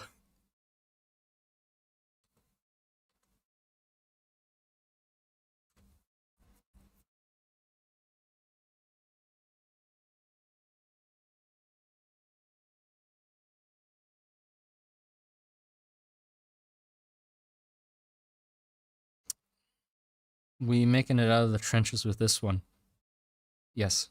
There are some that are made specifically for scooping that you could design them after. What are those called? Yeah, because I don't think the ground would be too hard. Um, Especially after the dust hogs went through it, it'd be quite brittle. Everything would be very brittle, so it wouldn't be like needing any much effort. We just need to scoop it out of the trench.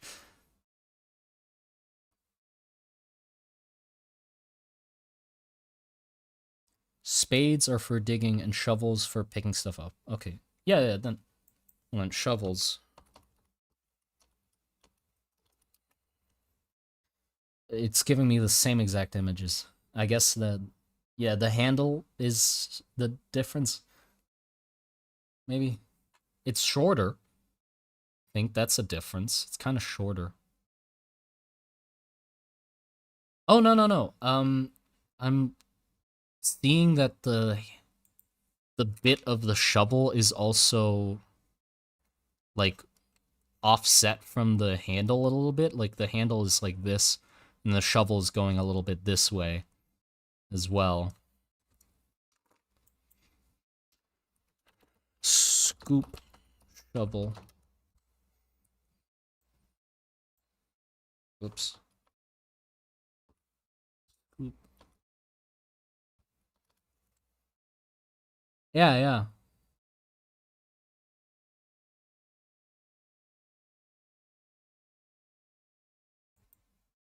Yeah, I don't think it'd be that big. But we definitely can do it more like wide and flat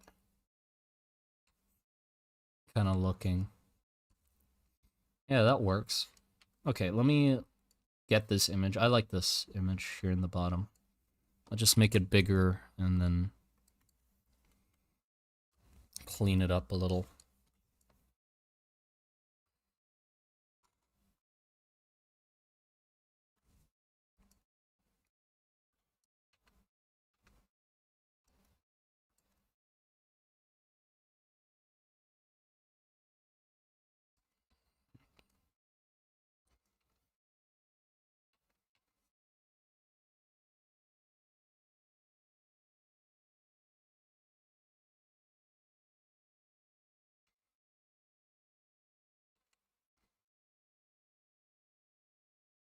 I want his pants to be higher than that. We're in the age of belly button height pants.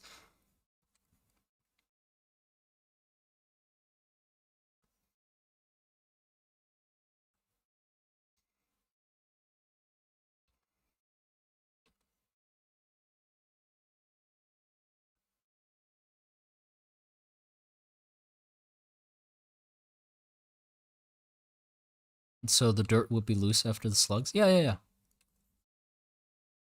yeah. Maybe they would carry multiple shovels, sharp ones for roots, a shovel for soft ground, and the side tunnels. Yeah, that would make sense. I don't think they'd have all of them on them, so I'm just gonna draw them with one shovel.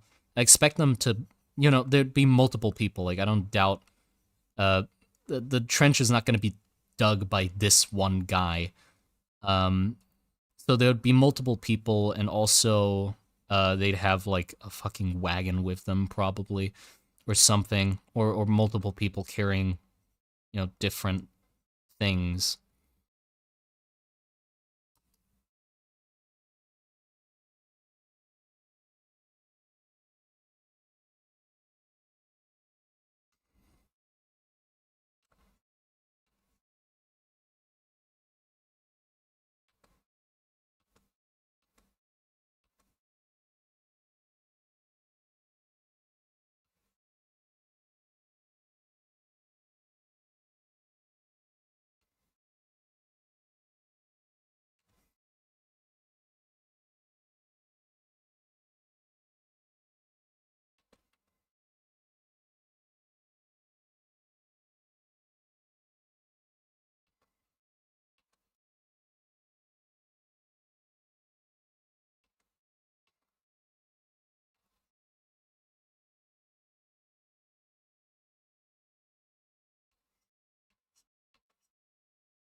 I think I want them to be a little off the body, so we can see like the little legs. underneath. Make it a little freakier. Also, maybe add some folds to the skirt of it to show that it's like, you know, bunching up while trying to like reach up. Also, it should have a look like its skin is peeling. Not like a chemical peel or like radiation. I mean more like just a mild sunburn kind of peeling. Because these creatures, the side effect that humans go through from using magic also affects creatures, but they have sort of evolved specific countermeasures to combat the side effects of magic. So, in the case of these slush puppies, they have skin that grows back quite quickly and they shed pretty much. Uh, they have like periodic sheddings. So their skin is fine. They don't have like wounds on it and stuff the same way a terraforming mage, like a human terraforming mage, would have.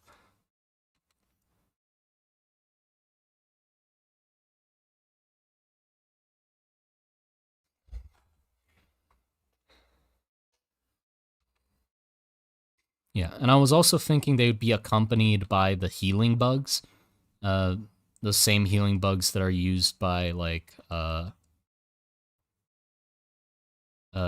other types of mages, especially like terraforming mages, to heal their wounds while they're casting spells. Those bugs like sort of hang around to heal wounds, but also to eat away the dead skin that they're shedding. Um, so yeah. Also, those bugs came from these creatures. By the way, they have a symbiotic relationship with each other.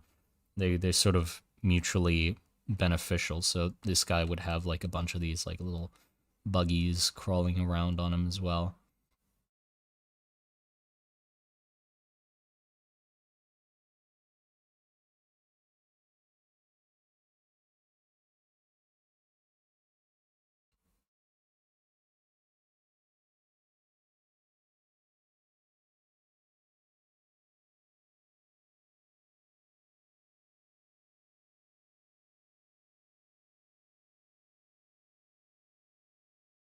Dope lore crafting. Thank you. Appreciate it.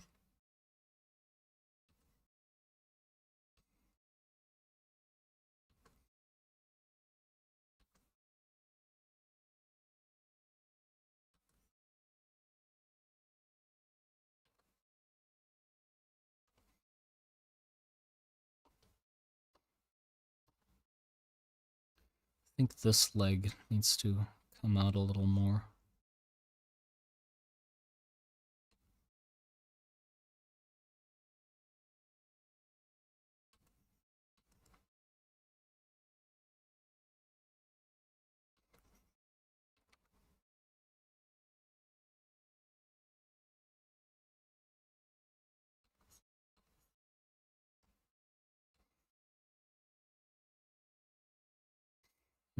His arm's short.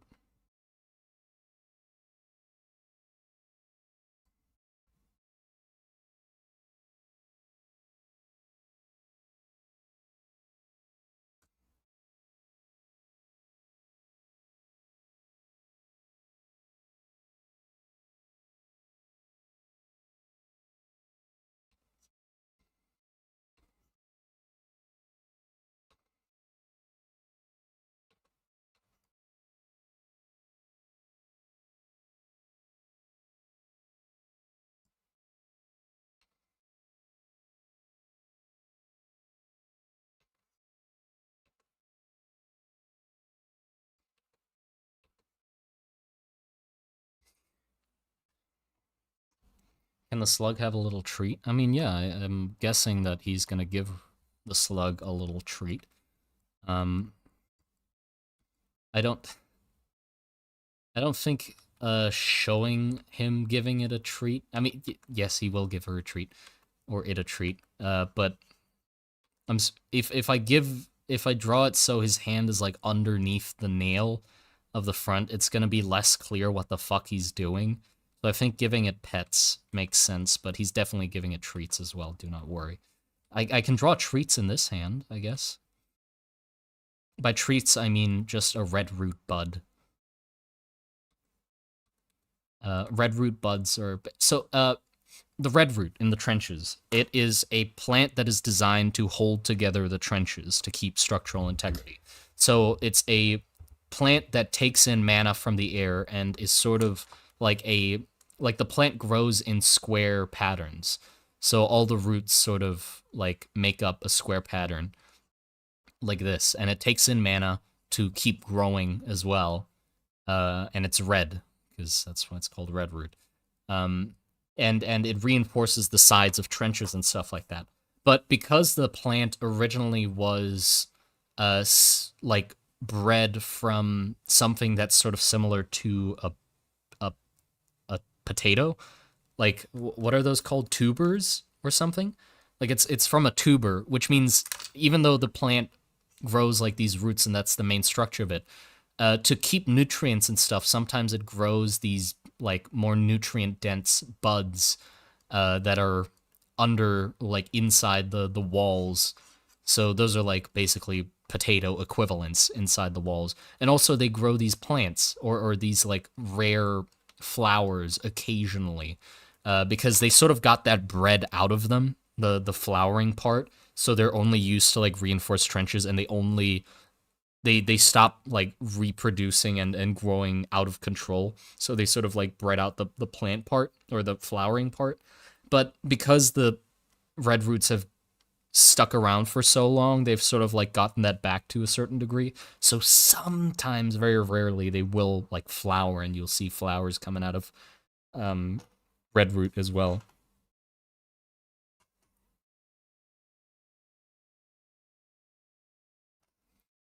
Are the legs like highly muscled ball joint fingers? I'm sort of thinking about it. I think they're very like they're sort of like this, like little nubs with like nails coming out of them, pretty much. Curled in mostly, like they don't really like they use it to drag in this motion. I don't know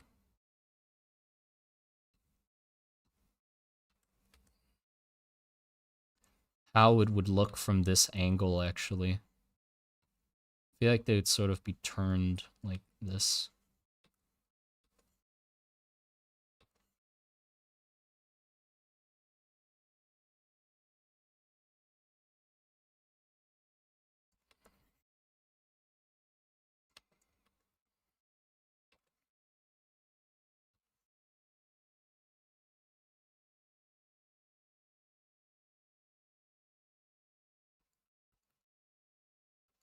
Yeah, I might need to disappear in like 30 minutes or so from now. Go eat with a friend. So just as a heads up, stream might be ending soon. Would the people deliberately pick the buds when they see them to feed the sluppies? When they are especially good? Yes, yes, I feel like they would. I mean, it's also good to eat them yourself. Well, it's discouraged from Rom and stuff like that. From Barus as well, they sort of discourage it. It is a source of food. I don't think they would taste as good as potatoes, but they work. They're a starch, or they're starchy. I would imagine they'd be sort of bitter as well. You'd probably have to boil it for quite a while, and if you can, like, throw the water away and then pour more water in to sort of soak out the bitterness of it. Best would be to like crush it up, probably the same way like potato mush or potato what the fuck, mashed potato, there you go, like mashed potato style, and then boil it to like get the shit out of it, the bitterness out of it, and then maybe you could use it to make sort of like breads, perhaps. uh but the reason they discourage eating it is because it has mana in it. The plant itself takes in mana, and a high concentration of that mana is in those tubers. So for people, if you just eat one, it's fine, but it is not recommended to eat a lot of them because mana in the body of somebody who isn't a mage is not good. It gets used up in weird ways, and you might have side effects. Um, so not recommended. Uh, they are one of the reasons why the hatch folk exist. The hatch folk are basically mutated humans, but having been mutated by magic like that, obviously they would have needed to ingest it somehow.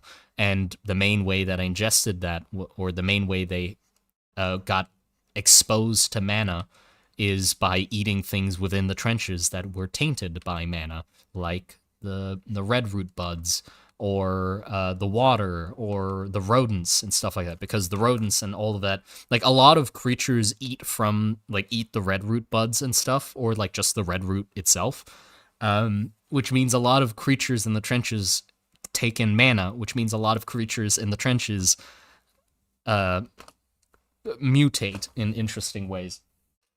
What time is it for you? For me right now, it is almost 5 p.m. It's going to be 5 p.m. in 10 minutes.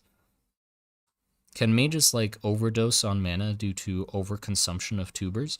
Overdosing on mana isn't really you die. So everything has a mana saturation, which is basically the amount of mana something can hold before it goes critical. Going critical means different things for different materials. Like, for example, water. Water can hold a certain amount of mana, but if it has too much mana in it, it flash boils. It basically destroys itself, evaporates, and releases all that mana, which is what happens to most things, is they sort of just destroy themselves and release all that like kept up or pent up mana. Which means that happens to blood as well, which is where mana is stored in the body, in the blood. Blood has a maximum saturation. And the thing with max saturation is that property of a material changes as it gets closer to criticality, to max saturation, right? So water could get more viscous as it gets closer to max saturation. And it also gets more of a reddish tint as well, which I haven't like decided fully on what the property changes are of each material when the amount of saturation of mana in them increases. But when it happens in blood, the thing that happens is that it begins to have effects on the mage itself. So you will be able to tell when you, for example, if you are a mage and you start taking in mana, when your body starts getting to like 50 or 60% saturation of mana, so 50% of the mana that your blood could possibly hold, then you start getting symptoms: dizziness, headaches, nausea. And if you keep going, those get worse. You might start to vomit, get disoriented, or feel sluggish, or heart palpitations. It basically gets worse and worse the more mana you have inside you. So you need to get it out of you by casting spells or releasing it or whatever.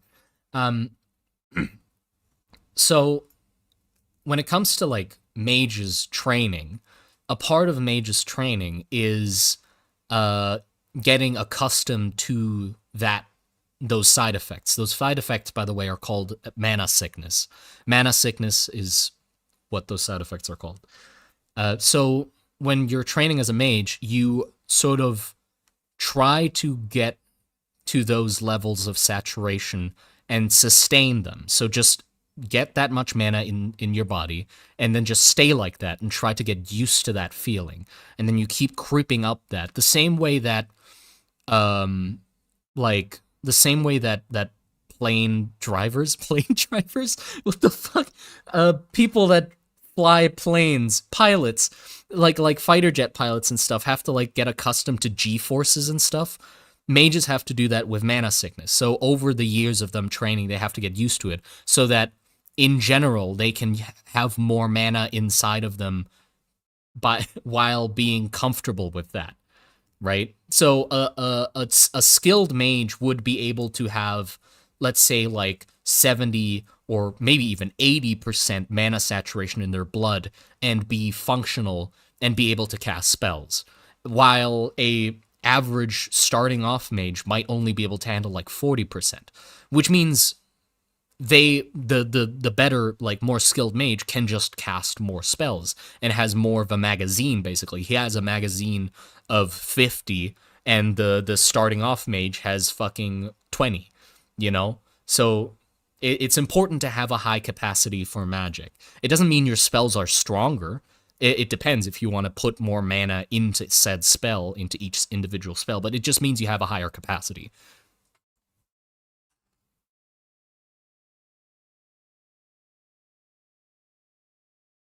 That no mana feels bad to them? Well, that is where tar comes in. Tar, the drug, not the thing that comes from the veins. I guess distilled tar or pure tar. The tar is something that builds up in mages' veins when they cast spells, but it can also be distilled and through many processes be turned into a type of drug that is also called tar. And that drug is normally distributed to mages of Varus because what it does when rubbed in the gums or whatever way, I haven't really decided on how they take it, but I think rubbing it in the gums so that the teeth turn black is quite a nice thing, is an interesting idea. What tar does is it basically focuses the mind, but also numbs the effects of mana sickness. So you basically don't feel mana sickness, which means you can have any amount of mana inside your body and you don't realize it, which is good, but also bad. Because obviously, it is important to know how much mana you have inside of you, because if you reach 100%, you fucking die. You explode, pretty much.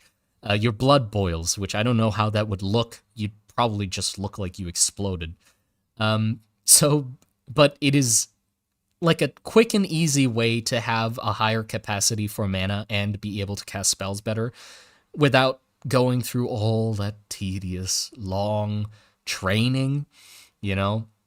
You can just be addicted to tar and have the same, you know, skill as a high-skilled mage, except now you're addicted to it and can't focus or cast spells properly when you're not using tar. But it's a, you know, it's a worthy sacrifice. It's a good sacrifice.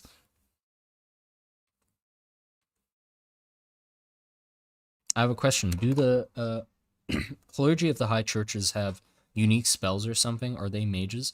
Well, the clergy of the or the high churches aren't mages themselves. They're just the people that run the church. You know, I don't think it is like a necessity for the rulers or the priests of the church to be mages.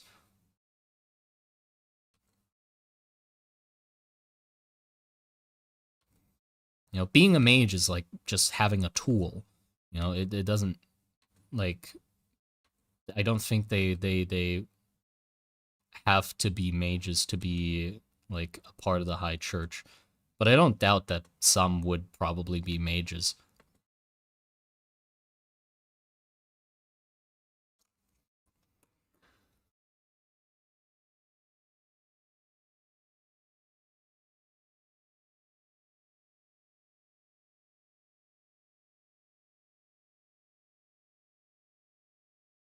Normal mage life, drug addict. Yeah, I have a question. Do the two countries two different schools of magic, or is magic universal? Magic amongst humans is pretty much universal. Like they both have sort of the same understanding. Like obviously, it was since the war started, sharing of knowledge when magic, with magic and stuff hasn't been as prevalent, obviously, because they're at war. But it's pretty even between the two. But the thing is, Ram and Varus specialize in different fields of magic. Varus focuses, and they have the resources for it as well. Varus focuses a lot more on teaching mages to cast spells themselves and then sending mages out into the war to fight the war, right? So Varus is the side that has a bunch of mages on the battlefield. A bunch is a bit exaggerating, but they have mages on the battlefield fighting in the war.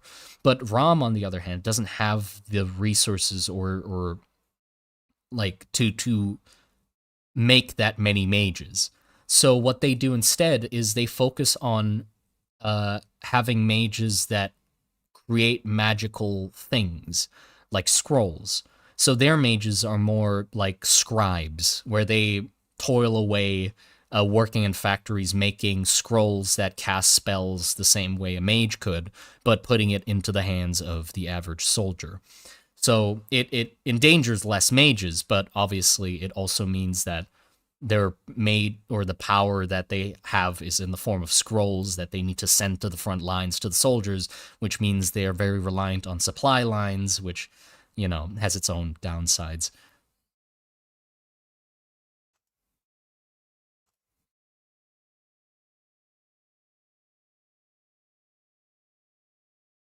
I can imagine a freakishly tall librarian. Well, not really a retired mage, but a good example of a mage that is like freakishly um deformed already but still alive is Tondri. Tondri, who's the the the head of the Bleeding Belfries, which is like the location that takes care of the accursed. He's been a mage for a really long fucking time. I mean, honestly, I don't even know. I don't think most people in the Bleeding Belfries would know how fucking old that guy is. But he's in a wheelchair. He is mostly a healing mage, which means his body is like deformed in quite horrific ways. Like his bones are fused in some places. That's why he's in a wheelchair. He can't really walk without extreme pain, or at this point, he can't really walk at all. Um, so, but he's gigantic. I mean, even in his chair, he's towering over people while hunched over in a wheelchair. Um, but he hasn't been using magic for like a really long time after starting the Bleeding Belfries. Mainly it's because the curses, the abundance of curses on his back, don't allow him to. If he has any sort of mana in his body, or if he takes in mana the conventional way that you would use to cast spells through like an input, that would, you know, cause his curses to take in that mana and basically activate. So he basically has to uh, lock himself away from any sources of mana. He can still ingest it. The the reason why I'm not going to go into. I still need to like um, work on that. Well, I have it figured out, but I just we'll leave it for later. But yeah, he can still eat things that have mana in them, but that is quite a limited way of getting mana into your body compared to having an input on you. So he can still cast spells, but not like to the extent that he could before. And he mostly uses it to sustain himself rather than casting spells because he does need like a supply of mana to just not crumple under his own fucking like a disfiguring like disfigurements. He's quite fucked, so he does need some mana to keep himself together.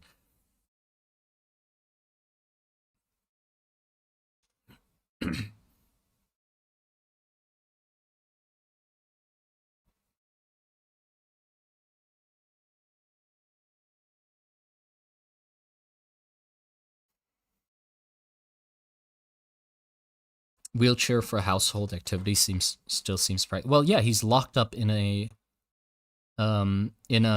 fucking chapel or like a church.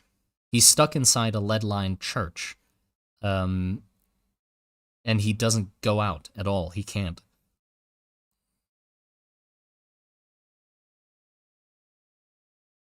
If you gave the slug thing salt, would it hurt them? No, no, it wouldn't hurt them.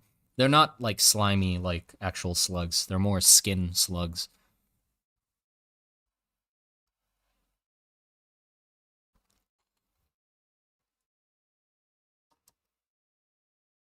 This guy's looking kind of short. Like I have to make his features smaller. Yeah, there you go. Hands also smaller. I drew him at a very small scale, so now that I like scaled him up, he looks like a miniature again. There you go. That helps a little.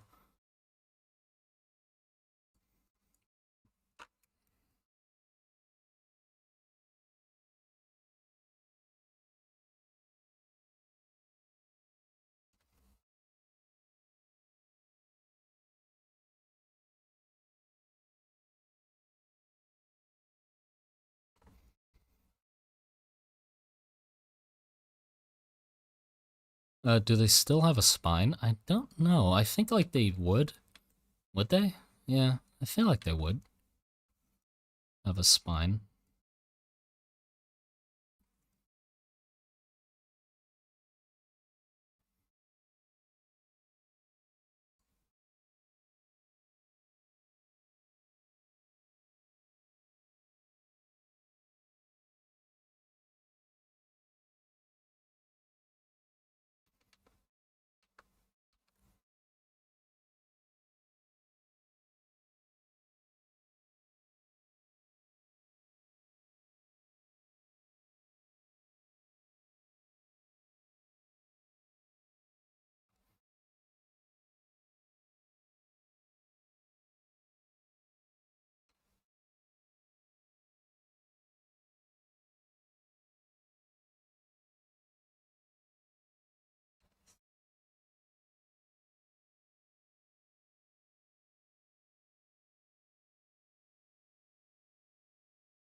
I'm trying to think how the inputs attach to them. I don't think they want to stuff up their nostrils. Obviously, they still need to breathe. So you could have them. I mean, yeah, you could have them just like the human implants, where they have like the bit where it goes into their skin. That would make sense. Where I'd put it? Where would I put it? Put it like here.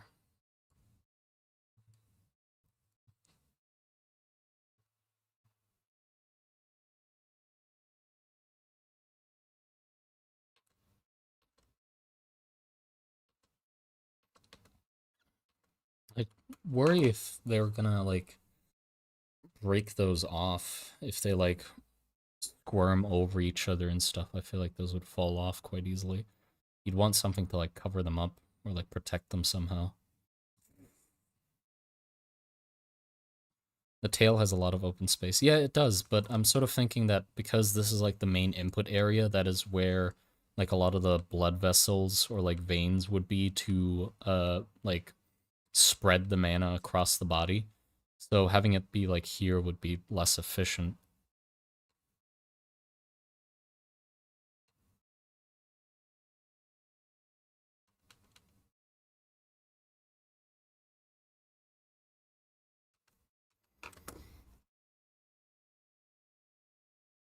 Could you put the implants under the slug's folds? Yeah, I could. You could definitely do that. Though I feel like I want it to be on the outside just because for visual sake. If it's just a cable that's running underneath into a place that you can't see, it's sort of like a, oh yeah, but you know, I don't get anything out of it visually. I feel like it'd just be more interesting to have it be on the outside somewhere where I can see it so I can actually design it so it looks neat.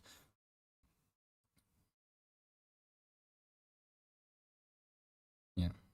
What if it's stitched into the skin, curl, but secure, I guess. Yeah, good. Yeah, the main thing I'm also thinking about is because it like sheds often, would that cause an issue in that part? I mean, the bugs, the healing bugs are there to like eat any dead skin, but that might cause some like irritation or something. Hmm.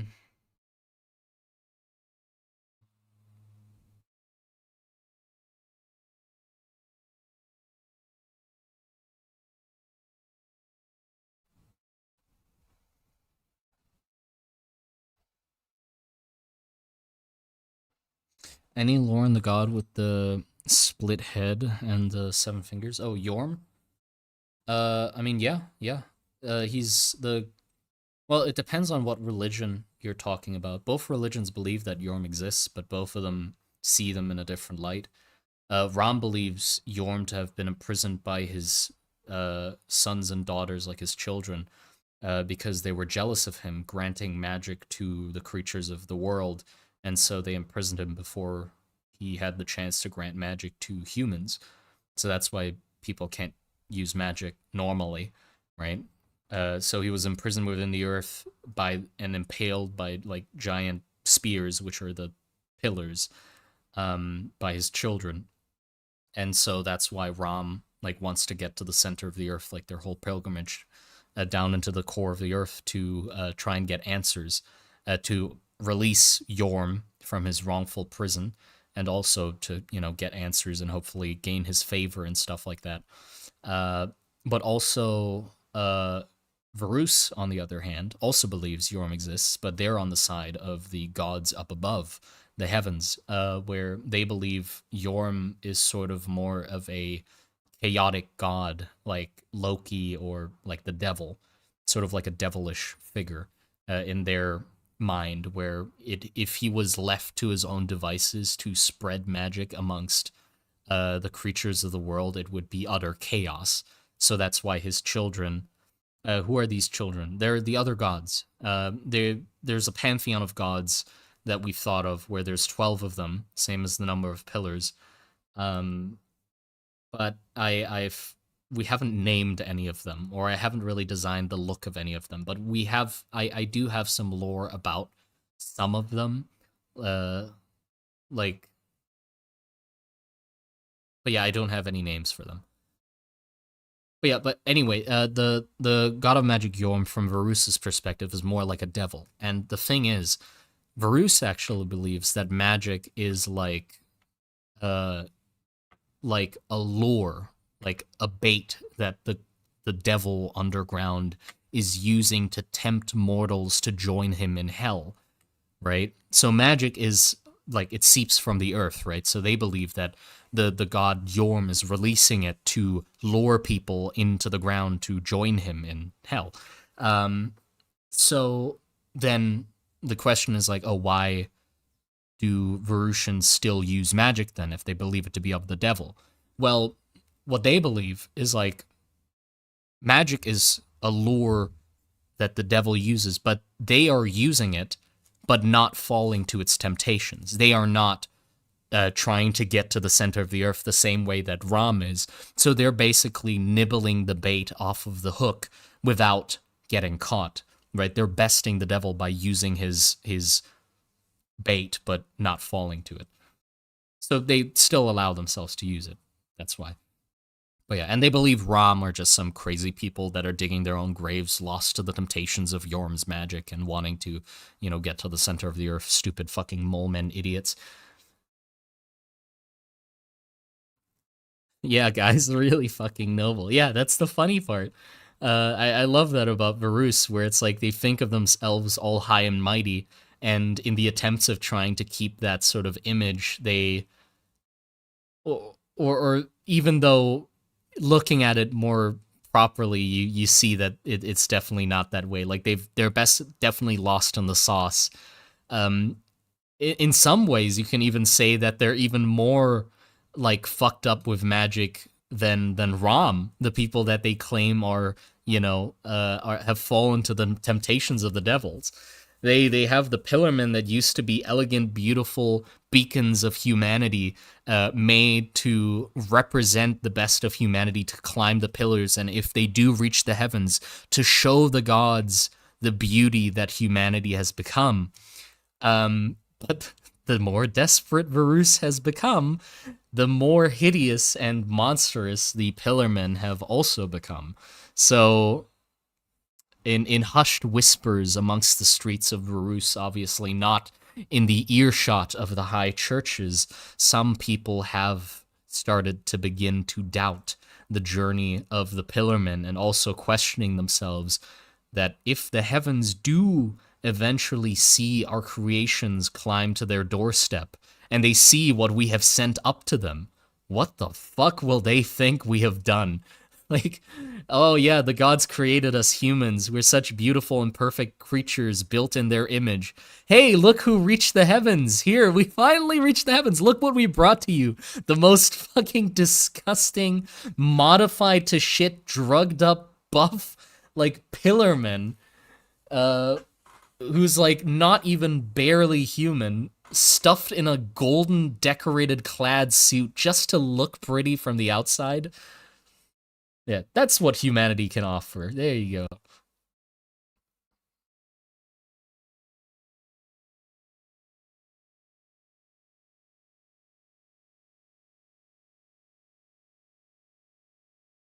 Wouldn't it make more sense to for the Yom to be the 13th god? Well, yeah, he is. I just said there's 12 pillars like the gods up above. Maybe I shouldn't have clarified it more. There's 12 pillars like the gods up above, like the pantheon, but the 13th, Yorm would be the 13th. He doesn't count as the 12. Foaming at the mouth, mutant slab, steroid coated in gold, who can barely speak. Yeah, because like the whole idea was that when they reached the top of the pillar, they would be able to join the gods in heaven, and also sort of show themselves before the gods to show themselves as worthy to join the gods in heaven. So they wanted to give. They wanted to send the best they could of humanity. So the earlier Pillarmen, before like the modifications and before all of that, they were incredible people, like on their own, even if you weren't thinking about them having to climb the pillars up. They were basically like those Greek philosophers. They had to be educated. They had to know their shit. They had to know the histories and they were basically like warrior poets. You know, they were trained of body and mind, and sent up those fucking pillars to show the gods what humanity has accomplished, to share our knowledge with them, to basically be like, look what we are, we're so good, and and that all sort of fell away. That's also the reason why they had a candle, like the candle decorations that's on top of the helmets of Varusian soldiers and also the pillarmen. Nowadays, the pillarmen have like this sort of golden decorative candle that has this flare plume of fur or hair that comes out of it, right? But before, uh, the pillarmen actually had an actual candle on their head, and it was supposed to represent their elegance, because when they were doing parades around the Varus to sort of gain to gain donations from the people and stuff like that. They normally have parades to sort of guide the pillarmen through the town with like music and dancers and all of that shit till they reach the pillars to start climbing them. It's like a whole tradition. They would have this like very slow parade that takes like a really long fucking time because everyone's walking very slowly and elegantly, and the pillarmen had candles on their heads that wouldn't go out. Like they would be burning, and the pillarmen would walk so elegantly that they would go up, like walk all the way to the pillars without the candle going out. You know, so they don't have any head movements or any. Their head is still and stoic and shit. But nowadays, because they're so fucking drugged up like steroid beasts, that shit don't work anymore. Like the candles go out immediately because they're fucking tweaking. So of course they now have like a decorative candle.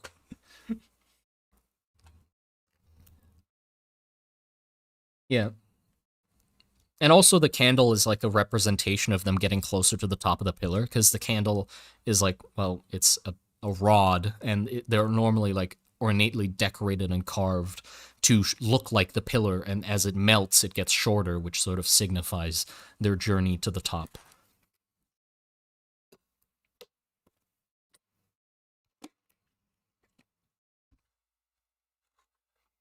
Oh, thanks.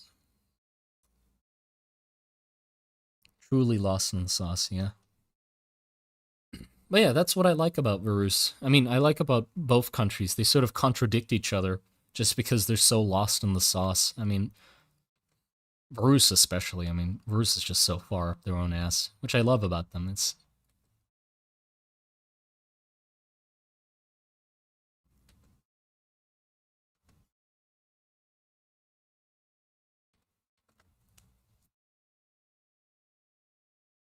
didn't notice the stream started. Well, damn. Welcome to the stream.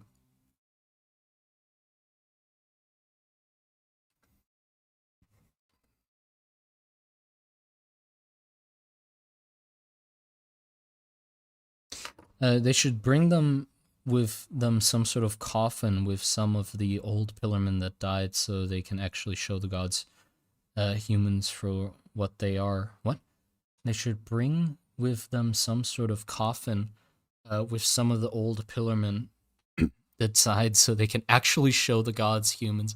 I mean, that's kind of that might be nuts to too far of a degree. I don't think how Varus would be able to justify, let's bring the corpse of the actual good pillarmen that we used to have to the gods to show them a dead body and be like, hey, look, they used to be pretty. Like that might be a bit far. But yeah, funnily enough though, pillarmen do actually bring coffins up the pillar. Not of pillarmen though, of the rich.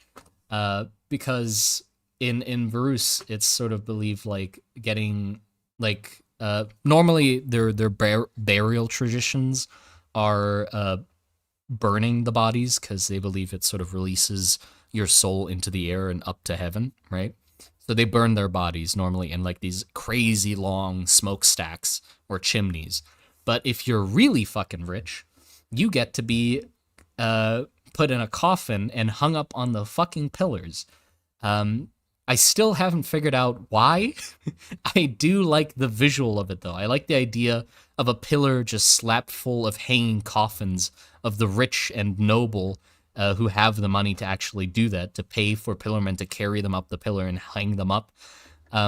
Why that's more good than getting burned, I don't know yet, but I think it's a weird enough thing to make sense for Varus, but I just haven't found out the mental gymnastics reason for why the fuck be closer to the gods. Yeah, but why not get burned? That's sort of the issue I have, is like, why not just burn in a taller chimney than everybody else instead of hanging your fucking corpse up on a pillar?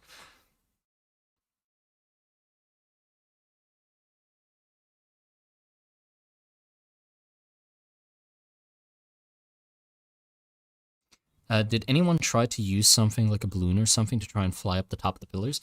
Yeah. The excuse that I have is that the weather gets more and more turbulent the higher you go up in the atmosphere. So it's just, or like around the pillars as well, it's a mess. So it is very hard to fly anything up there. It sort of just gets smashed against the pillars or just spun around or fucked. So you're sort of forced to have to go up there the hard way, which is the pillars.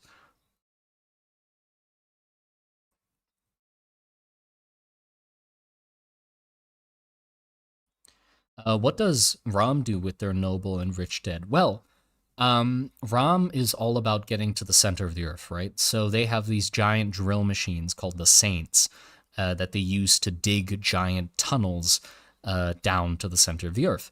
So they have this vast, incredibly large tunnel system under their city. And when it comes to the nobles and stuff like that, they preferably want to be buried as deep as possible. So the tunnel systems are not just mines for resources or the way to get to the center of the earth, but they're also a graveyard or whatever the other word for that is.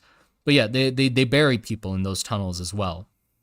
Because what they believe is, so what Ram believes happens after somebody dies is that they believe your soul goes downwards to join back with Yorm. Every creature, every being in the world, the gods included, are the children of Yorm.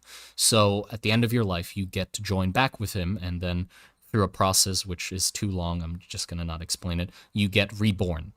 But you basically travel down. And the idea is your soul travels through the earth and sediment and stone. And that process is like water getting purified through a filter, right? So it's very slow and arduous, and your soul slowly crawls through and sheds all of the memories and sins and wrongdoings and things that are you, that make up you, while traveling down to the center of the earth. And when you reach the center, you're basically a new soul, and you get reset back into a new body, whatever, right? So that takes a long, long time. They believe that takes ages to filter your soul through the earth. So what they believe is like, oh, if we can dig really deep and bury ourselves really deep, it takes shorter for you to get reborn, but also you might be able to keep pieces of yourself into the next life and shit like that. So it's very preferable for them to want to catacombs, yes, that name.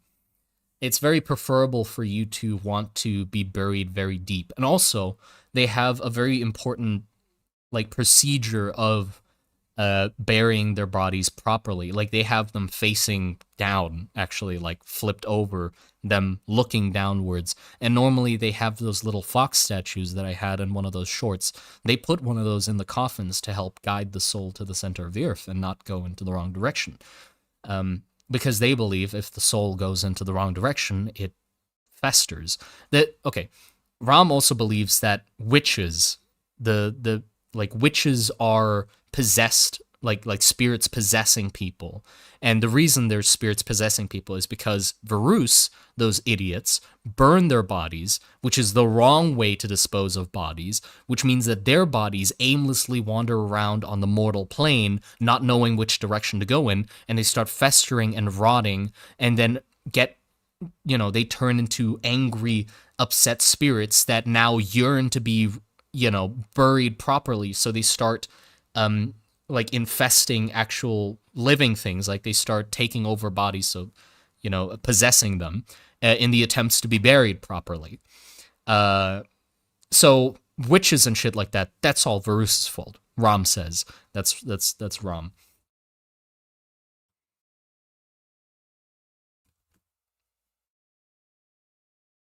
What was I gonna say? I was gonna say something else. Oh, right.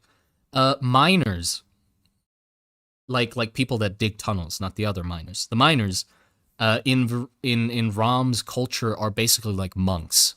Mining and digging tunnels and joining the drill and stuff like that is uh basically like turning into a monk. Like you have rules that you follow, and you like a fuck ton of rules that you follow in your daily life, eating habits, like prayers and stuff like that you go through while you're also mining. And you can, as a Ram citizen, you can either become a soldier, or you can choose to forgo your duty as a soldier and become a miner instead, and dig like the tunnels underground. And that is a highly respected job or thing to do with your life in Ram. And the thing is, even if you're not rich or don't have much money, if you are a miner, you are allowed the opportunity to be buried deep underground. But you can also spend that up, like you can give that opportunity to be buried deep underground to somebody else if you offer to be a miner. By the way, miner is not like a lifelong thing. You can choose to be a miner for like a few years and then come back. But if you do it for like a few years, I don't know how many exactly, you are allowed to pick somebody or yourself when you die or they die to be buried deep, as like a thank you for your help in digging the tunnels. So that is oftentimes like sometimes you Ram people will offer to become miners in thanks to their parents or something like that. Like they respect their mom and dad or something, so they offer to become miner for a set amount of years, so their parents get the opportunity to be buried deep underground to join Yorm faster. And that's like a whole thing. It's the same way that like in Thailand you can become a monk or like a Yeah, a monk I think is the right word. You can become a monk and give and do it for somebody else. In I don't know if you give like the goody good points that you gain from becoming a monk and you sort of share them with somebody else the same way you would share souls in a lane in Deadlock. I'm okay. No. Like, you're farming minions, but they get a share of it because they're near you. But you know what I mean, right? Like you get goody good points that get you to heaven from becoming a monk, and you're like sharing them because you're doing it in the honor of that other person. Maybe I don't know.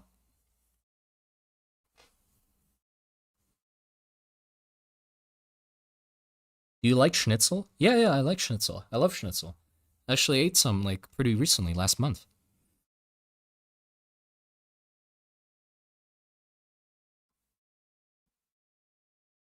Do slide rules exist? What are slide rules?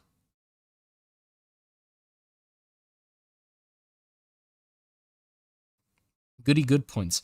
No, because bun, like you, I don't know how to explain it. You get good points. Like to go to heaven, you have to do good, right? Karma. There you go. Karma. Yeah, you gain karma points, goody good points from doing good things. And choosing to become a monk for a period of time is something that gives you goody good points, right? Going to the temple daily gives you goody good points. Donating things give you goody good points. Stuff like that, right? And then if you accumulate enough goody good points, that means you get to go to heaven. Karma, yeah. That's what it that makes sense to me.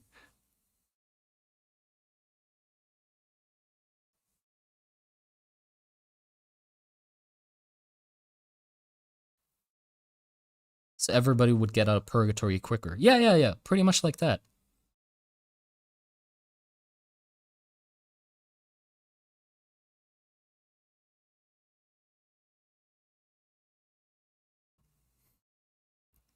Slide rule markings? Go Google it. It lets you divide multiples and a lot of other stuff. Huh? Is there a limit to how far Rom can dig? Is there magma and all that, but nonsense at the center of the earth? Or is it hollow? Who knows? They haven't reached that far yet. I'd say it does get hotter. Like, it's definitely getting hotter at this point to how deep they've gotten, but no magma yet. Have you heard of the Dragon Slayer Codex? Yes, yes, I want to get it. Are there other countries? Yes, there are other countries, but mostly we're focusing on Ram and Varus. Other countries are not that relevant to the story, and it would just bloat the world. There's already enough depth that I can get out of two entire fucking countries, which I don't need any more countries to do. Though there are some countries that are like almost they're there, they have an influence in the world, but they're like crumbled. There's Burla. Burla is the third country that is like, okay, the war is basically located between four of these giant world pillars.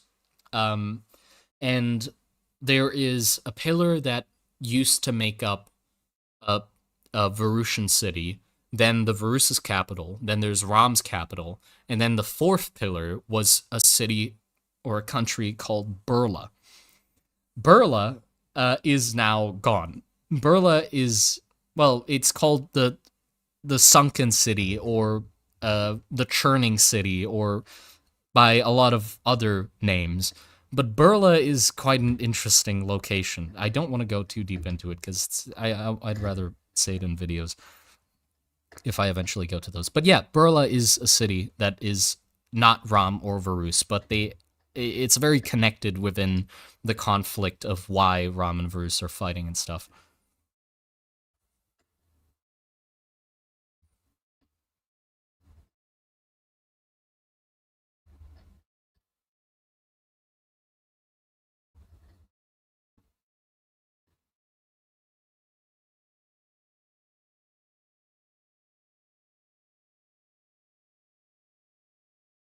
Do you already have a capital for Ram set up? I was gonna say, but Inclines, bridges, and steel mills would be cool visual ideas. The issue is I've sort of like interchangeably I call the countries Ram and Varus, but when it comes to the capitals, I just call it the capital of Ram and the capital of Varus. I don't really have a name for them yet. Um, they're the giant cities at the bottom of the pillars, but I don't know what to call them. I don't have a name for them. I just call them Ram and Varus. They're same with like the people of Ram and Varus. I sort of just call them like if I refer to the people of Ram doing something, I just say Ram does this. It's all sort of just like one unit.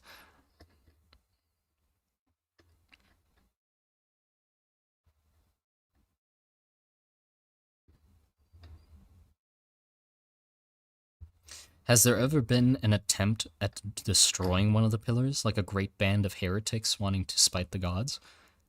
Burla. That's all I'm gonna say. Burla.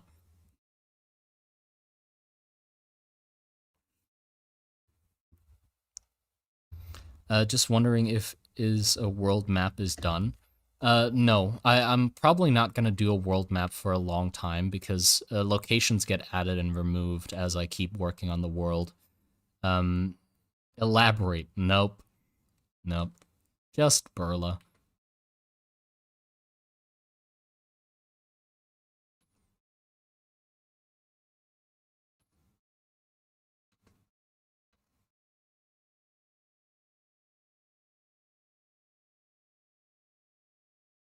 Do traction engines exist? I'm going. Oh shit. I think it's time that I have to head off. Friends coming. But yeah, it was very enjoyable talking to you guys. And also, I think I like where this is going. I still need to refine it a lot more, obviously. It's still very rough. And also, I don't really like how the worm is looking. I feel like I need to add more structure into its body somehow. We'll see what I can come up with. But yeah, I'm gonna have to head off for now. Take care, everyone.